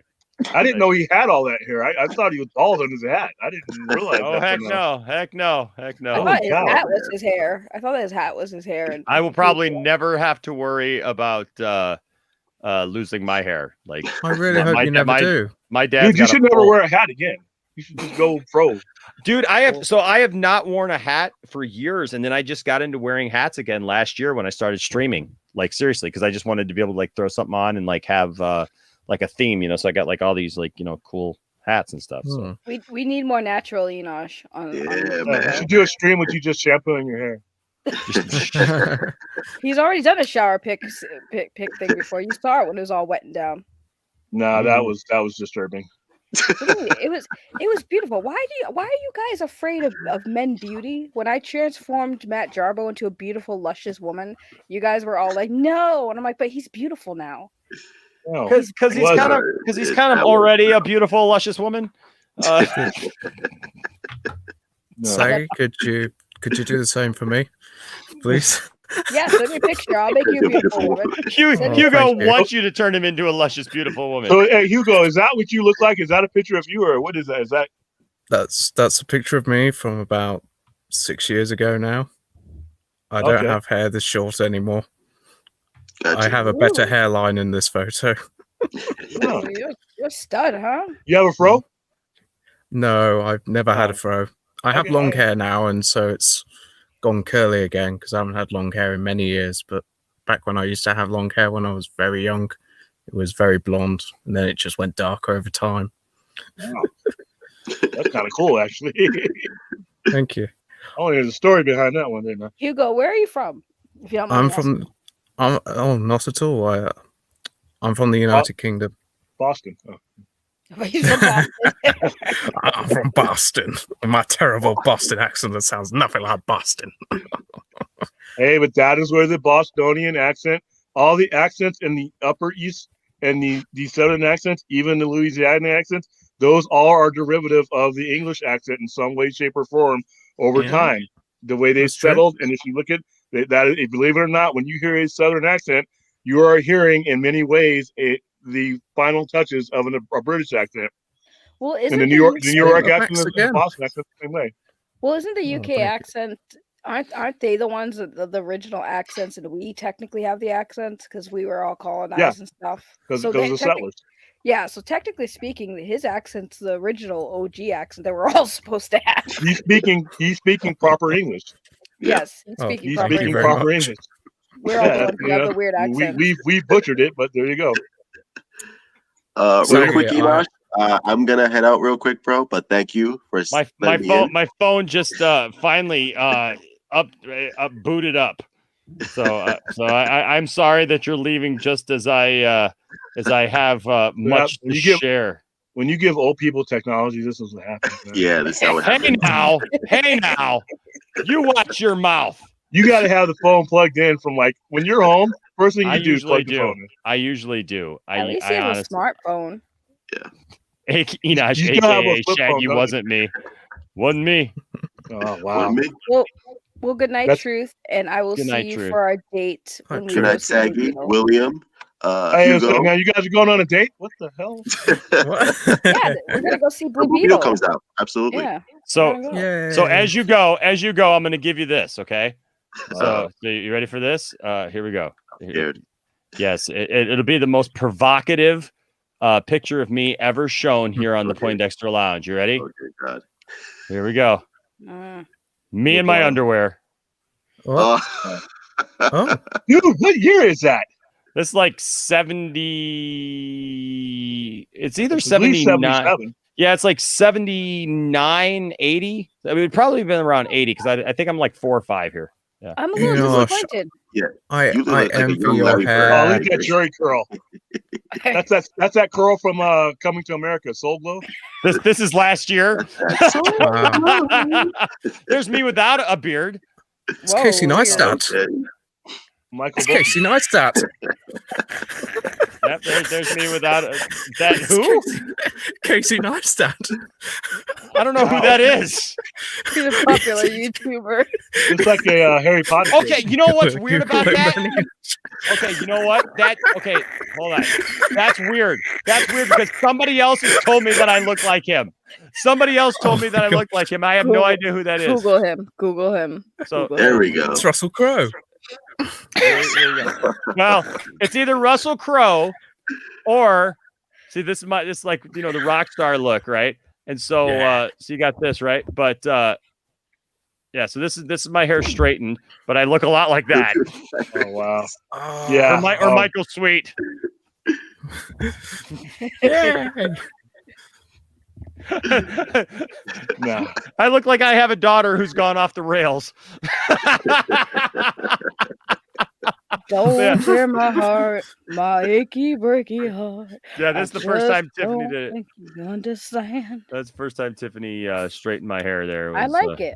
That's awesome. This is me. This is me when I was 18, 17 years old. Really? That guy's Tiny Tim, the guy with the violin. Yeah, I've gotten that a lot too. Yeah. Now you see why I wear a hat. Oh, come on, your hair's just went with the pro, you'd be all right.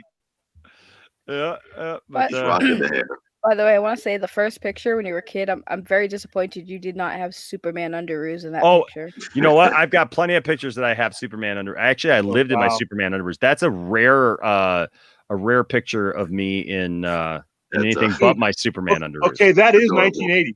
That's 1980 for sure. Because you have a TIE bomber, and the TIE bomber didn't get introduced until Empire Strikes Back. Yep. So that's definitely or is that Darth Vader's TIE fighter? That's Darth Vader's TIE fighter. That's Darth Vader's TIE fighter. Okay. William. Wow, and he's got an X-wing. knows Dude, what his else stuff. we got on that bed? Right. Like, Dude, that's like straight up. How old are you again? I am. I'll be 45 this year. Ah, so we're on the same. See, dude, we got some cool stuff, man. Absolutely. And This all is that in stuff Vegas got thrown too. away. This is in Vegas. This is in Vegas because I lived in Vegas, and I'll have to upload my 4th birthday party for you guys sometimes because it's really cool actually because I got all this stuff. So this would have been I would have been 4 here because my 4th birthday party was a Star Wars birthday party, and I'm wearing a C-3PO, one of those old vinyl Halloween costumes because my birthday's in September, and so I already had my costume for Halloween. And I come around the corner and they put all the figures and stuff on my cake. And they're asking me questions about each one. And so they're like, who's that? And I'm like, oh, it's Princess Leia. And it's like, who's that? It's Han Solo. It's Lando and stuff. And they get to Luke. And mind you, I would have been 3 when I saw Empire Strikes Back. And they're like, who's that? I'm like, Luke Skywalker. And they're like, well, is he a Jedi? And I look at him and I go, not yet. I envy young Enosh. Like, I was 3. I see kids who are like 15 who can't sit and watch a freaking movie, and people like who are grown men who don't understand Zack Snyder's movies. And like I was 3 and I understood the concept. Man, I still have both of those toys in that picture too. I have them in a class. I have that TIE fighter, and I have that X-wing, and I have the original 77, the Millennium Falcon I'm putting back together. I got them all under a glass case, man. That's some cool stuff, dude. Awesome. And look at that hue of the picture. The picture of the hue. That Oh, Polaroid. yeah. You know how many pictures I got with me? Just that same exact hue. It's either that or it's blue. Somehow Polaroids only came in the little pictures. And if you didn't have any money, you had the little date stamp on the bottom. Remember those? Oh yeah. Now you can get it edited out. Man, you have to actually take pictures. You have to actually take pictures and actually shake. Oh man. Heck yeah. Good old days. Well, hey, Good old Truth. days. Hey, Truth, man. It's so good having you here tonight. It's always good having you here, brother. Why don't you tell everybody where they can find you real quick so they can go subscribe? You can find me here on YouTube at the Truth 31. You can find me on Twitter at the Truth 31 and Instagram at Truth 31. And Enosh, always a pleasure, my man. Always love being here. You are awesome. Saggy, William, Hugo, you guys are amazing. You guys are awesome. And have a good stream, bro. Love you, bro. All right, man. Peace out. All right. Wow, that's some cool pictures. Good times, man. Good times. God, dude. I wish I had hair like Hey, that. remember those TVs with the knobs on them? Remember when you yeah. had to Remember that? Remember the only Okay. you served your parents was to go turn the channel because they didn't want to. I remember. Go turn that channel. I Two remember. dials to the left. You only had the 5 channels in UHF, man. And UHF had wrestling, so we were always on that shit, boys, man. Oh, wrestling. Yes, I watched too much wrestling. I Which have a company was problem. it? Would it have been the Territory days, I'd imagine. Back in those days, I was watching NWA. I was watching NWA. NWA. I wasn't really getting on the WWF yet because it just wasn't really that as big as it was going to become. But we Hmm. had TBS, and TBS always had like 3 different wrestling shows, and I would just sit there and watch it, man. And I'd watch it all day, and as the '80s grew on, I started watching WWF, Macho Man, and all that. And then now I just spent all night the other night watching New Japan, watching Yeah. Sakura Cup with Will Ospreay going up against Ibushi, and like I said, anytime wrestling's on, I watch it. The only stuff I really don't watch as much is WWE because it's just not as good. But I don't blame you, honestly. Ring of Honor, New Japan, AEW, NWA. I watch their YouTube thing that they used to have. Now they got their own channel, so I just can't get enough wrestling. And it's kind of, like I said, I'm a degenerate in that respect. Oh well. We'll see if you could tell what era this picture is from coming up here. You already told us. No. This one that I'm this one that I'm bringing up here. Not that one. I'm sorry. I didn't mean to bring. I got some of these freaking windows up. It's like crazy. Michael Jackson curl. But no. So this is a picture of my first band when we did our first little photo shoot here. Check this out. That could be 91 in the early 90s. That kind of looks like the grunge era, like late 80s, early 90s. Mm-hmm. Yeah, you're looking at 90. This would have actually, you know what? No, this would have been 95, 96. Yeah, post grunge era. Yep. Best era in music. 1993, 1998, best 5 years in music, right there. It's good times. I would have been around 2 by that point. Oh wow! Thanks, guy.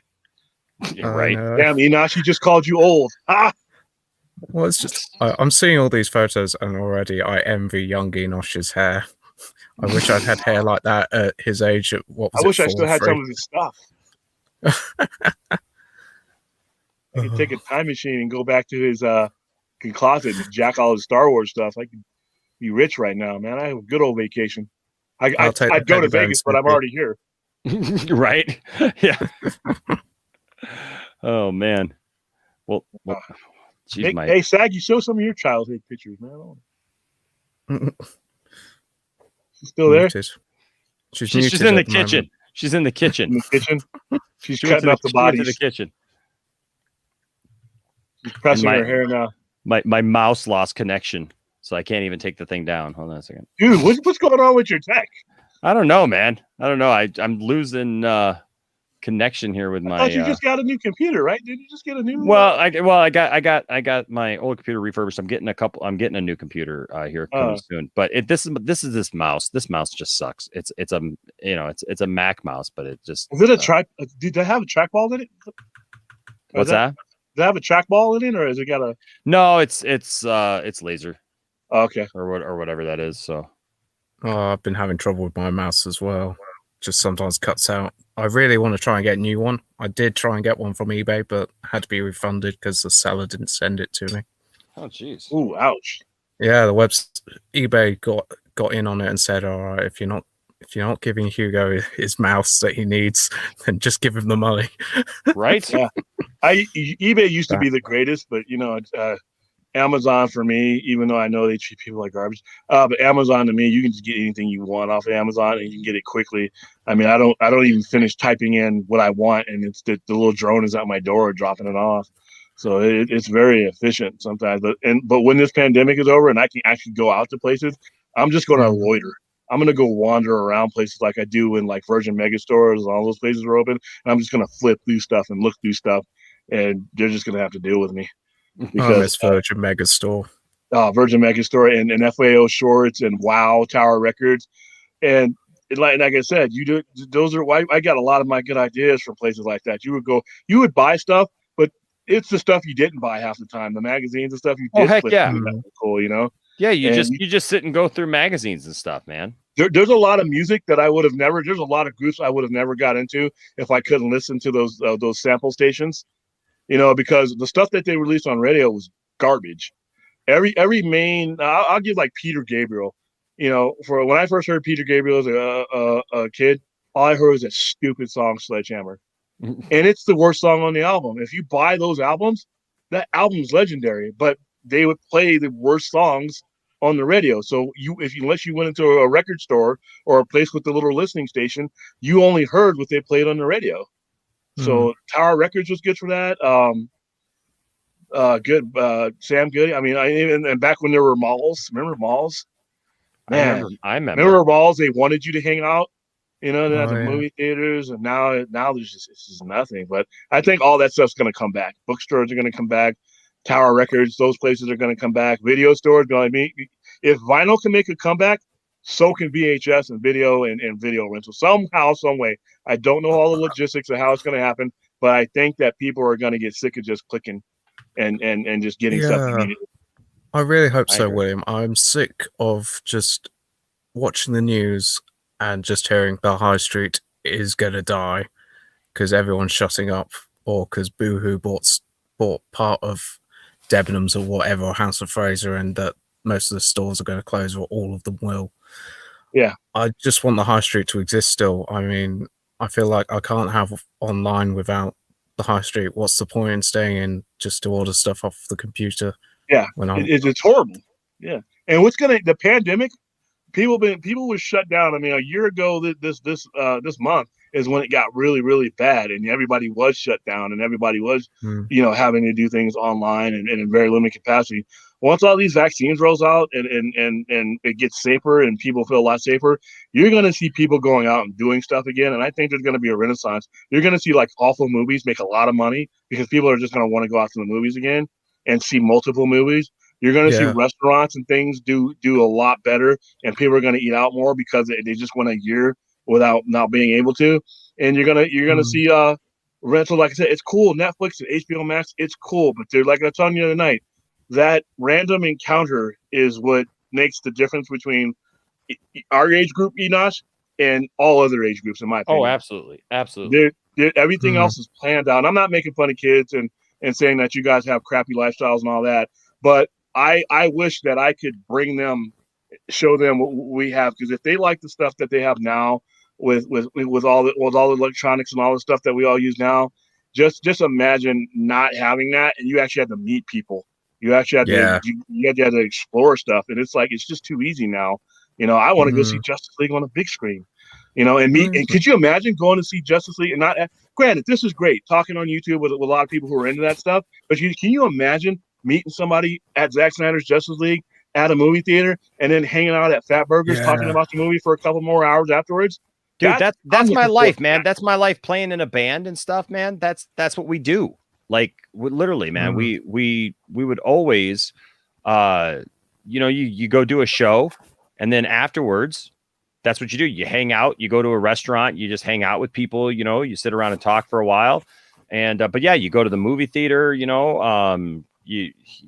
like you said, you just hang out with people, you go places, just walk around, brand new people too, not just people you came with. Your group would meet some other group, and then you guys would talk, and then and that's the way it was. But like I said, it was just so, and if you had a disagreement, those are generally the friends that you had. You had to go back and you had to discuss things further. You didn't unfriend people. Yeah. Oh wow, that's hey. Yeah, that's a band, boy. Yeah, that's my. Look at that light setup.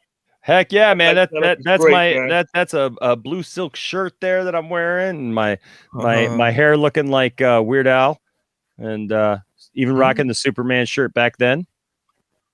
Oh wow, mid-90s. This is the mid-90s too. Oh yeah, mid-90s right here. I never thought that I would miss the 90s. I know. I never thought that that the 90s would be so significant all these years later, because I can't think about anything that stood out in the 2000s and the 2010s. There's really nothing that stood other than horrible crap like 9/11, the pandemic, you know, I do the stuff that entertainment wise is really not the same, especially music. Music wise, and I hate to sound like the 80-year-old guy that says, "Man, the '60s were great. Remember those? Let's play AM radio." But seriously though, if you look at the bands that are making money now, it's generally the same guys that were making money back in the late '80s. Yep, that's the only stuff that makes a lot of money. Yeah, I mean, they're selling out arenas and stadiums, and it was pre-boy band stuff. So, man, it was like you played the instrument, and you still remember the guitar solo. Wow. Oh, I remember the guitar solo. I still do them, man. Screw all that, man. I'm gonna be playing guitar solos till the day I die. And it got to the point where only Pearl Jam was doing guitar solos. Everybody else was just doing rhythm. I hear you on that. What's up, Ryan Hartwell with a $5 super chat? Yep. Says, have you ever watched something that made you feel existential? Because of my Asperger's, I tend to get hung up on certain topics and have anxiety. Oh, all the time. That's me too, Ryan. That's me. That's me with my Asperger's. I think people don't realize how normal some of that stuff is until you talk to other people. That like that's my day is organized that way. I just try to find a way to use it in a way that is productive. That's all. But I get hung up on stuff to the point where it's kind of real bad. But I turn that into something. My obsession I'm lucky my obsession is something I can sell. Absolutely. But other than that, I mean, yeah, man, I didn't realize how weird I was until I got reintroduced to normal folk, because you surround yourself with geeks all the time, and then you start doing other things. You have to relate to other people. I'm like, wow, I'm glad I'm not normal.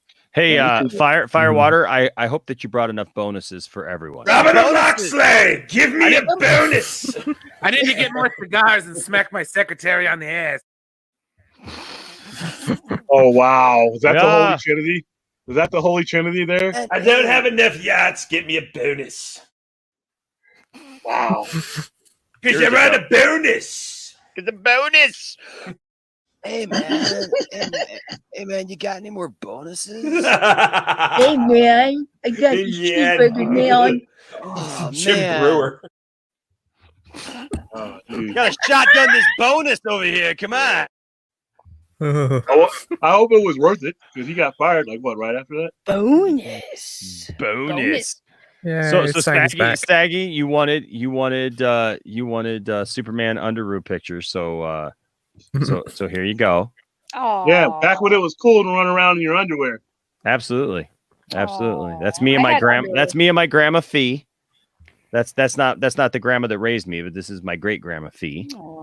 Back in the 80s, yeah. I had Wonder Woman underoos, so how cute am I in this picture or what? Beretta, Right? where's your parrot? Cute as a button.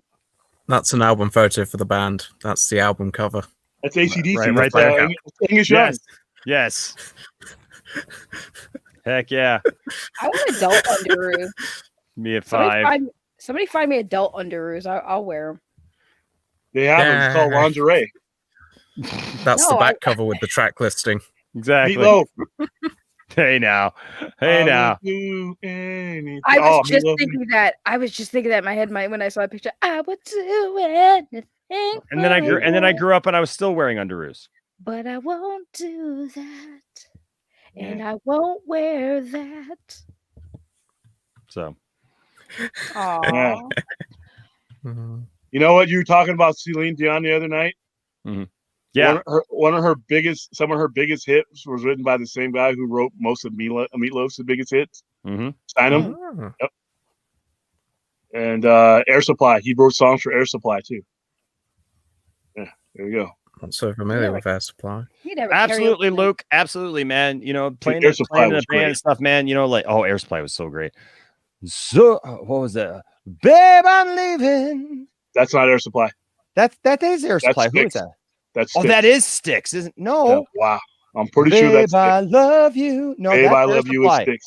That's Styx. Air Supply. Well, I'll bet you a head shaving contest right now. I'm pretty sure that Babe, because that song was a big controversy, because when Dennis, I forgot his name, when he left the band, and he was very hurtful when they performed that song without him. And then their new, It is Styx. Yeah, Styx. there's the guy, the second in command that got the long hair that went on the Bad Company. he made fun of the song on stage, and it was like a big thing over that. But now Air Supply was making love out of nothing at all. That's right. You know those guys, man. Making love.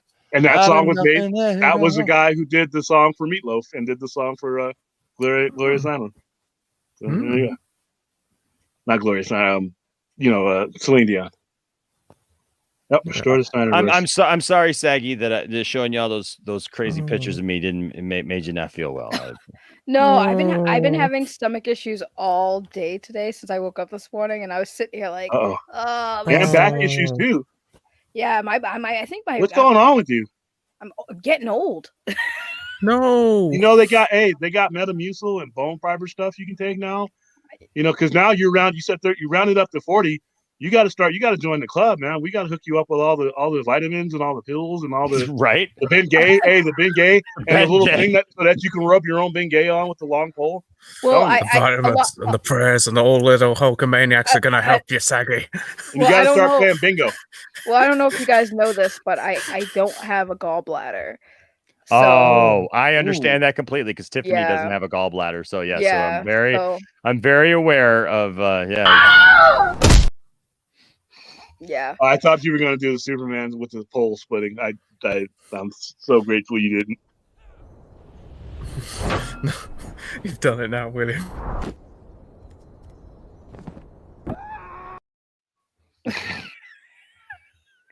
Just for you, man. That's a visual metaphor of me being so hard on myself most of my life when I shouldn't be. Right? Yeah. Yeah, man. I'm a little less of that now. I've learned to be better with myself and love myself more, but that shows me you were like that for years, Hugo. So wait, when did Tiff get her gallbladder removed? Oh, before her and I even got together. Oh, Yeah. so she was younger. So what? Yeah. Yeah, because I had mine out. I would say like 5-6 years ago. Ouch. I think I still have mine. Pretty sure I have mine. Oh my God, what is happening? Just kissing Nicotina's mom there. I'm telling. I'm snitching. Dude, this is gonna be screenshotted in memes. I'm snitching. And then they're gonna replace that with something else, so he's gonna be kissing something else. Somebody please screenshot cap this, please. Oh yeah, all you gotta do is download it. Rewind the video for a second, guys. I'm gonna replace his hair. It's gone. I'm replacing his hair with something else like fire. Tag Nicotina in the with fire. Too. I don't know. My hair with fire. It'll be. Oh my god. Oh my god. This is without drugs and drinking. Can you imagine if we were just hammered? Oh my, no, right? Post it on Twitter and tag Nicotina. Matt Jarbo is MIA tonight, says H Barts. He's gone full circle. He's gone full circle. He came back around. H Barts is like, I tried to find Matt Jarbo, but Matt Jarbo was nowhere to be found, so I had to come back here. He can affect the stream without even being on it. That's a legend right there, man. Wow. Yeah, you mentioned his name, and we just talked about him for like 20 minutes. Yeah, your eyes started glowing, just like his. It's kind of hilarious. Right, it was wild, and then you just transform into a beautiful, beautiful Matt Jarbo, and then there you go. Yeah. What? Holy cow! So, what William, shows are you? Go ahead, man. So you were talking about my Darth Vader's TIE fighter. Look what just happens to be right above me. Okay, so let me see what you got there. You have the Bespin 2-seater there to the right. You have the TIE fighter. I don't know if that's vintage. That looks like Power of the Force. Are you cheating there? It is. That one is. I can see that Raven. I can see the Night Raven, the bottom of the Night Raven. They're from G.I. Joe. I see the a Rattler or an A-10 of some sort, and possibly two Rattlers to the left. Two there. Rattlers, yes, two Rattlers. Pull back a little bit. Naboo Starfighter. There's a Naboo Starfighter. There's a dark one there. Gorgeous. There's I see that one to the left, and I see the Anakin's fighter to the left of the Raven. The TIE Interceptor hanging upside down there. Another Darth Vader TIE fighter, a B-wing fighter right there. I see Raven with that's a bomber right there. Face on. That's okay, the bomber right there. Yeah, the bombers right there. I see Boba Fett's ship, Slave One. The B-wing's a good catch though. That one's a nice one. You have several just standard TIE fighters there. What else there? You have a lot of the Jedi fighters there, and I see the let's see, you got to zoom in. I see a Falcon. Is that a Falcon there? Millennium Falcon? No, that's a Y-wing. No, it's it's a Y-wing right there on the top shelf. I went past your phone. Yeah. That's Casey Neistat. What's up? What? Go ahead. See more Fro. Let's see there. Hold on. Oh, there's your Falcon right there. That's another power of the Force, man. Come on, go No, vintage. that's not a power of the Force. What year is that? That's not a power of the Force. That's the big one. That's the whatchamacallit one. That's even worse. That's newer. Ugh. Yeah, dude, I don't care about being new. That was a grail of mine, dude. That thing is huge. The thing is huge, but man. The Power of the Force one, they used the original mold. Well, I know. I got an original. So my original one is not in this room.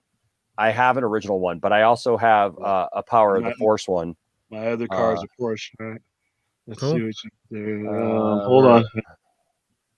There's Wonder Woman's invisible jet. Oh, I see the Cobra helicopter, the one that you could die in if you ever flew it, that didn't have a canopy. Yes. To the left. I don't know if you could see. I don't know if you could see it from here. Because my other Millennium Falcon, the Power of the Force Millennium Falcon is right there. But you can't. There's a Slave One. I see a Slave One. And then right next to that Slave One is I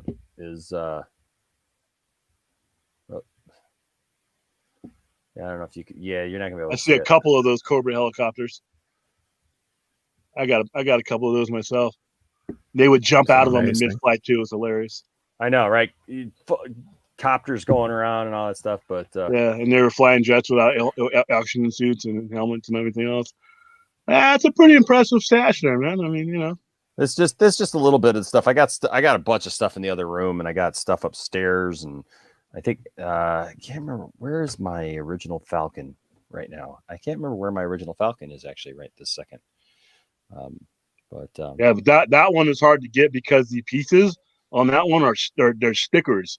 So when the one I'm restoring, I actually have to get the stickers. I'm actually getting people to get me the stickers, the landing gear, getting it all replaced I want all parts from 1977.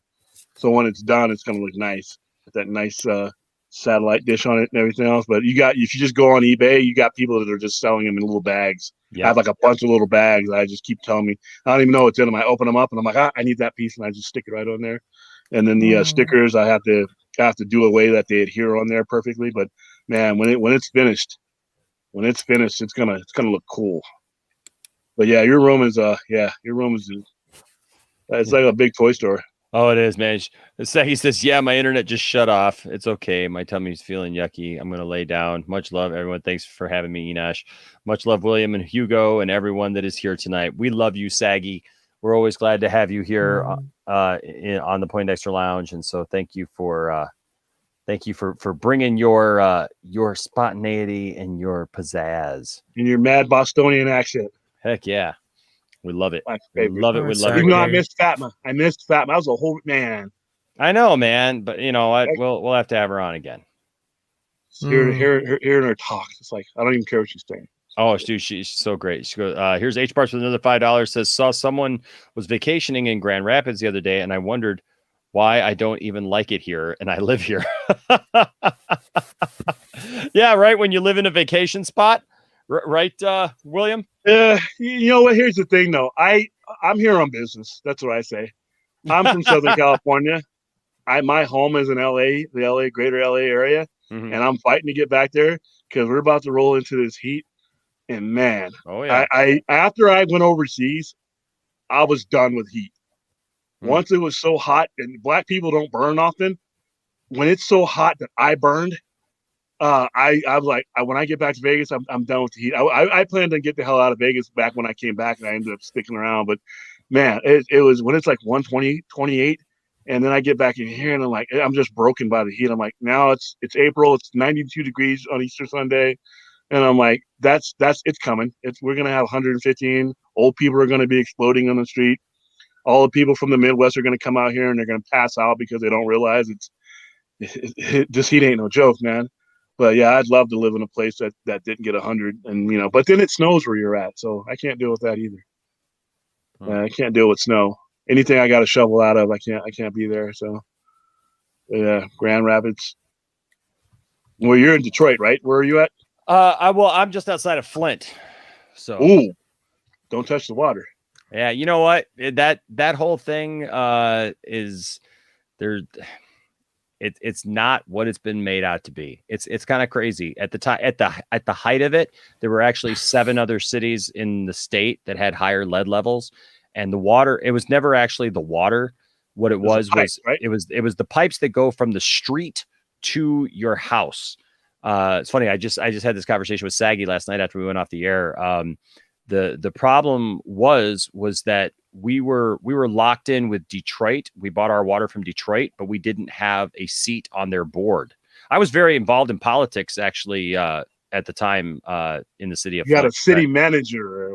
yeah, we had an emergency manager, but the reality was they were already putting those. I was friends with the mayor. I saw him the day after he was kicked out. And the thing is, there was a big political thing, really had nothing to do with the emergency manager. The emergency manager took the fall for it. Then the governor went to jail too, didn't he? No, because they didn't do anything wrong. They tried to pin it on the governor. They tried to pin it on the emergency manager. But the reality was that I know Mayor Walling, and I'm friends with him. I've known the guy. Like I said, I've known the guy for a long time. He was literally on the news, man. He flipped the switch to go to Flint River water, and took the first drink. Like they were already planning it because they were trying. What the problem was that our water bills were skyrocketing here in this area because Detroit had us locked in. And here's your little history lesson, kids. Detroit had us locked into these rates, and they kept raising the rates on us. So we had no recourse. We were Detroit's largest municipality, largest customer, and yet we were the only ones not allowed to have a seat on their board of their water commission. So the thing was that we got together with a bunch of other area municipalities, and we decided to make our own water pipeline to Lake Huron so that we could write our own future, right? Well, when Detroit found out about that, they said, "Oh, no, you got to sign a new 30-year contract because your contract's up." And we said, well, no, we just want to pay as we go for the next couple of years until we get this deal worked out. Well, they said, nope, we're going to raise your water rates again. We had people literally in the city, man, who were paying like $300 a month for water. And most of it was all just like fees and tack-ons and stuff. It wasn't even, half of it wasn't even water. And so it just got really out of control. And so the city got together and they said, this was before the emergency manager. The city got together and they said, we've got to do something until the new water pipeline goes in. So they started looking at the river. Well, the river was fine. Like people had qualms about the river because, the plants used to be here, the car plants and stuff like that, and they dumped into the river. But since then, it's been fine. I mean, they do flotillas up and down the river now. The river banks have all been cleaned up. It's very nice now, actually. But the thing was they tested the water. The water was fine. The difference is that the water in the river is hard water, right? So that's where you get like spots on your glasses and stuff like that, from hard water and stuff, and it dries out your skin. But the water that was coming from Detroit was soft water. It had been coming for decades, right? And that comes from like 200-300 feet down in Lake Huron. They run a pipe out there and that's where they pull the water from.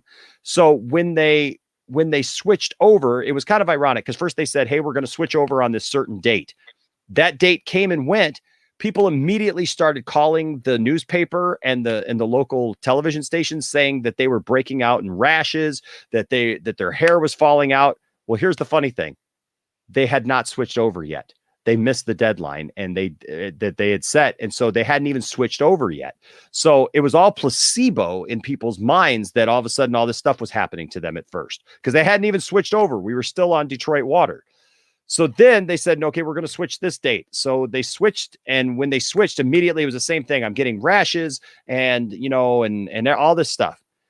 What happened was that the city of Flint had not purged the water lines in 26 years. You're supposed to purge them like a couple of times a year, right? So that you don't get sediment and stuff like that in your water, lines in your water mains.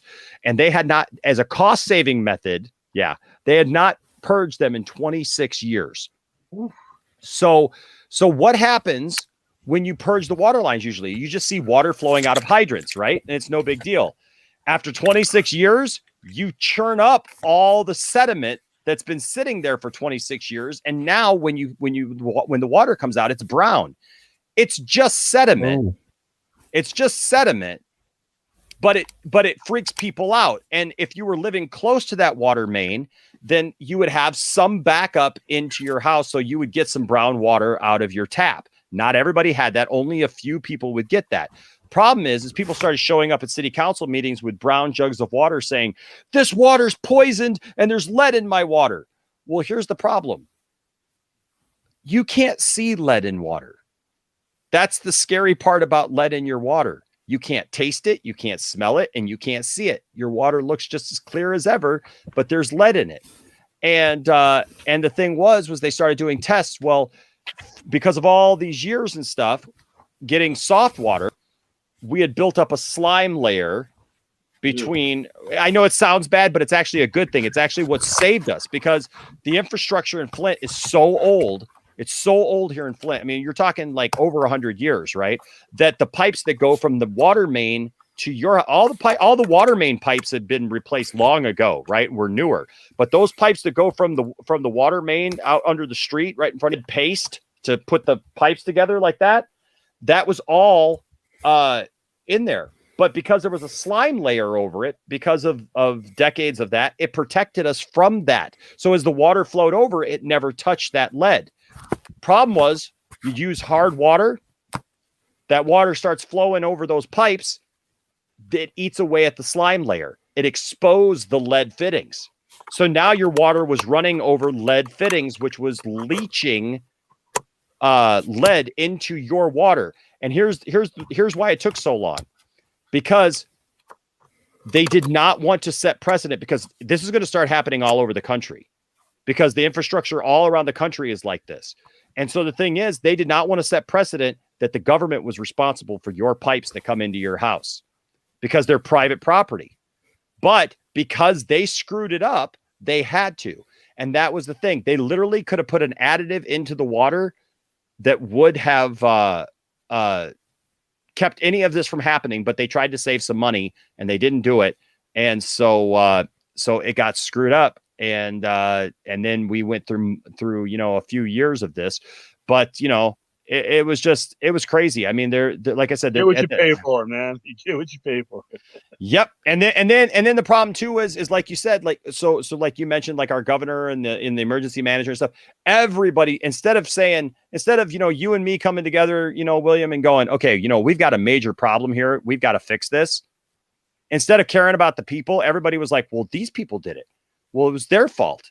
Well, it was their fault. It was their fault. And so nobody was taking care of it, man. They literally spent 2 years arguing over whose fault it was instead of fixing the problem. And what they ended up having to do was dig up everybody's pipes. So a lot of your neighborhoods now that you walk into or that you drive through out at the street, there's like a big square that they had to cut out of the road right in front of your house, because they had to dig there, pull up everybody's pipes individually, replace them, and put them in. And so, yeah, and there's still people who don't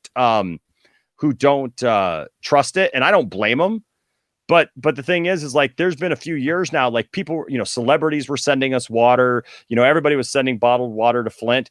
And the funny thing is that like we started like telling people, please don't send any more water. There was too much water even coming in that like we didn't even know what to do with. There were churches that were distributing water that literally just started putting pallets of water out on the corner with a sign, because they used to do these big giveaways and stuff where you had to drive through and you could get 2 cases of water. They finally just started putting signs on it and said, just take what you want, because there was so much. They need to give that to the Red Cross, because the biggest thing you need for hurricane relief in Puerto Rico and anywhere there's a hurricane is you need fresh water. You need it immediately, because a lot of the times the water has been overrun and it's not usable. So I know when we were with the National Guard, and we would go to other states for hurricane relief. That was mainly what we were doing, was moving around huge pallets of water, because the water wasn't drinkable after hurricanes. In some cases in California, we had earthquakes that would, make it to where, you wouldn't necessarily drink the water. So if they need to send that water to somewhere, send it to the Red Beekman's Cross. world. It's Beekman's world, where I talk about the science of water. I think that's who they were. I think that's who Saggy was talking about earlier, was Beekman's world. The guy with the big hair. With the hair that's always on ancient aliens. Beekman's world. Yep. Beekman's. Yeah. Well, yeah, whatever that was. Yeah. That guy's creepy. Yeah, for sure. Well, hey guys. Yeah. So this is what my hair can do. This isn't how it usually looks. For those of you who just came back or just joined us again. Yes, this is what I can do with my hair. That's so hilarious. Welcome to my TED Talk. I never want to see a hat again. I'm fine. I never want to see the hat again. I want to see. Never want to see the hat again. But I got so many cool hats, man. That's okay. Just wear cool T-shirts. We'll be okay. I like the hats. I'm surprised you can fit the hair back under there. After all that. Exactly. So see, now I look more presentable. Right now I look more, Eye of the beholder. There you go. All right. Well, hey, it's 1:30 in the morning here. I hear you, man. I didn't even mean to jump on. I heard Fatma was going to be on, and I'm like, Fatma's going to be on, and then it just went downhill from there. And then she left, and then Saggy went crazy. She left. Got to meet Hugo. Hi, Hugo. But yeah, cool. Good to see you, man. One of these days, I'm going to get on at the beginning of the stream, when before it opens up and jumps out of the plane type deal, because I had a feeling it's a different stream at the beginning of it. Before it gets Jarbo-ized. Whether he's here or not. But Jarbo wasn't here tonight. It doesn't matter. It seems like he can Jarbo-ize a stream, whether he's here or not. Is that a shark? Is that a shark joke? Thank you, H Mart, for the $2 super chat. Thank you, man. Oh my goodness. We have fun. We have fun. All right, man. And Anthony, bring Anthony back. That's hilarious. Well, we're gonna actually get going. Yeah, it's 4:30 in the morning here. But yeah, you guys, thanks for joining me tonight. And Hugo, I'm glad to hear you're doing well. Thank you, Enosh. Well, Hugo, I'm sorry. I didn't even ask you. Like, what was there a? We got talking about so many different things, Hugo. I apologize. Was there something else specific that you wanted to talk about tonight when you jumped on?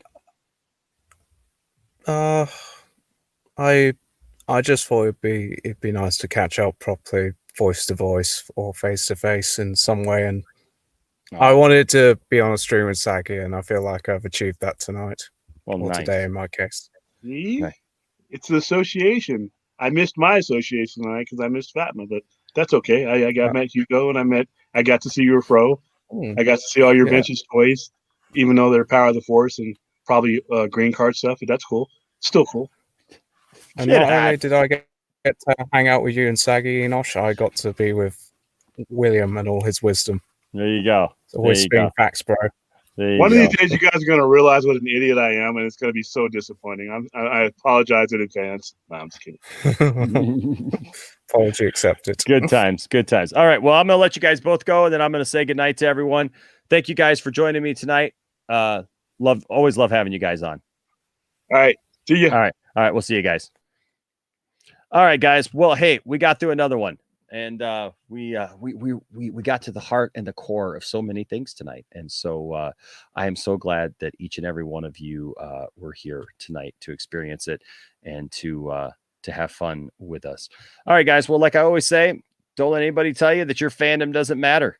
All right. But keep having fun. That's what we do here at the Poindexter Lounge. We just keep having fun. And I'm so glad that you guys are all here with us to have fun. And just from and thank you for some of the heartfelt I love you too, Bradley. Thank you, man. Love you all. Love you, Caleb. Love you all. Love you, Ryan. Love you, Tim. Everybody, the variety vendor, everybody. You guys, I'm gonna start naming everybody. Says you need to bust out the afro when you next talk to Ray Fisher, right? Scare him on that one. but yeah, no, you know what?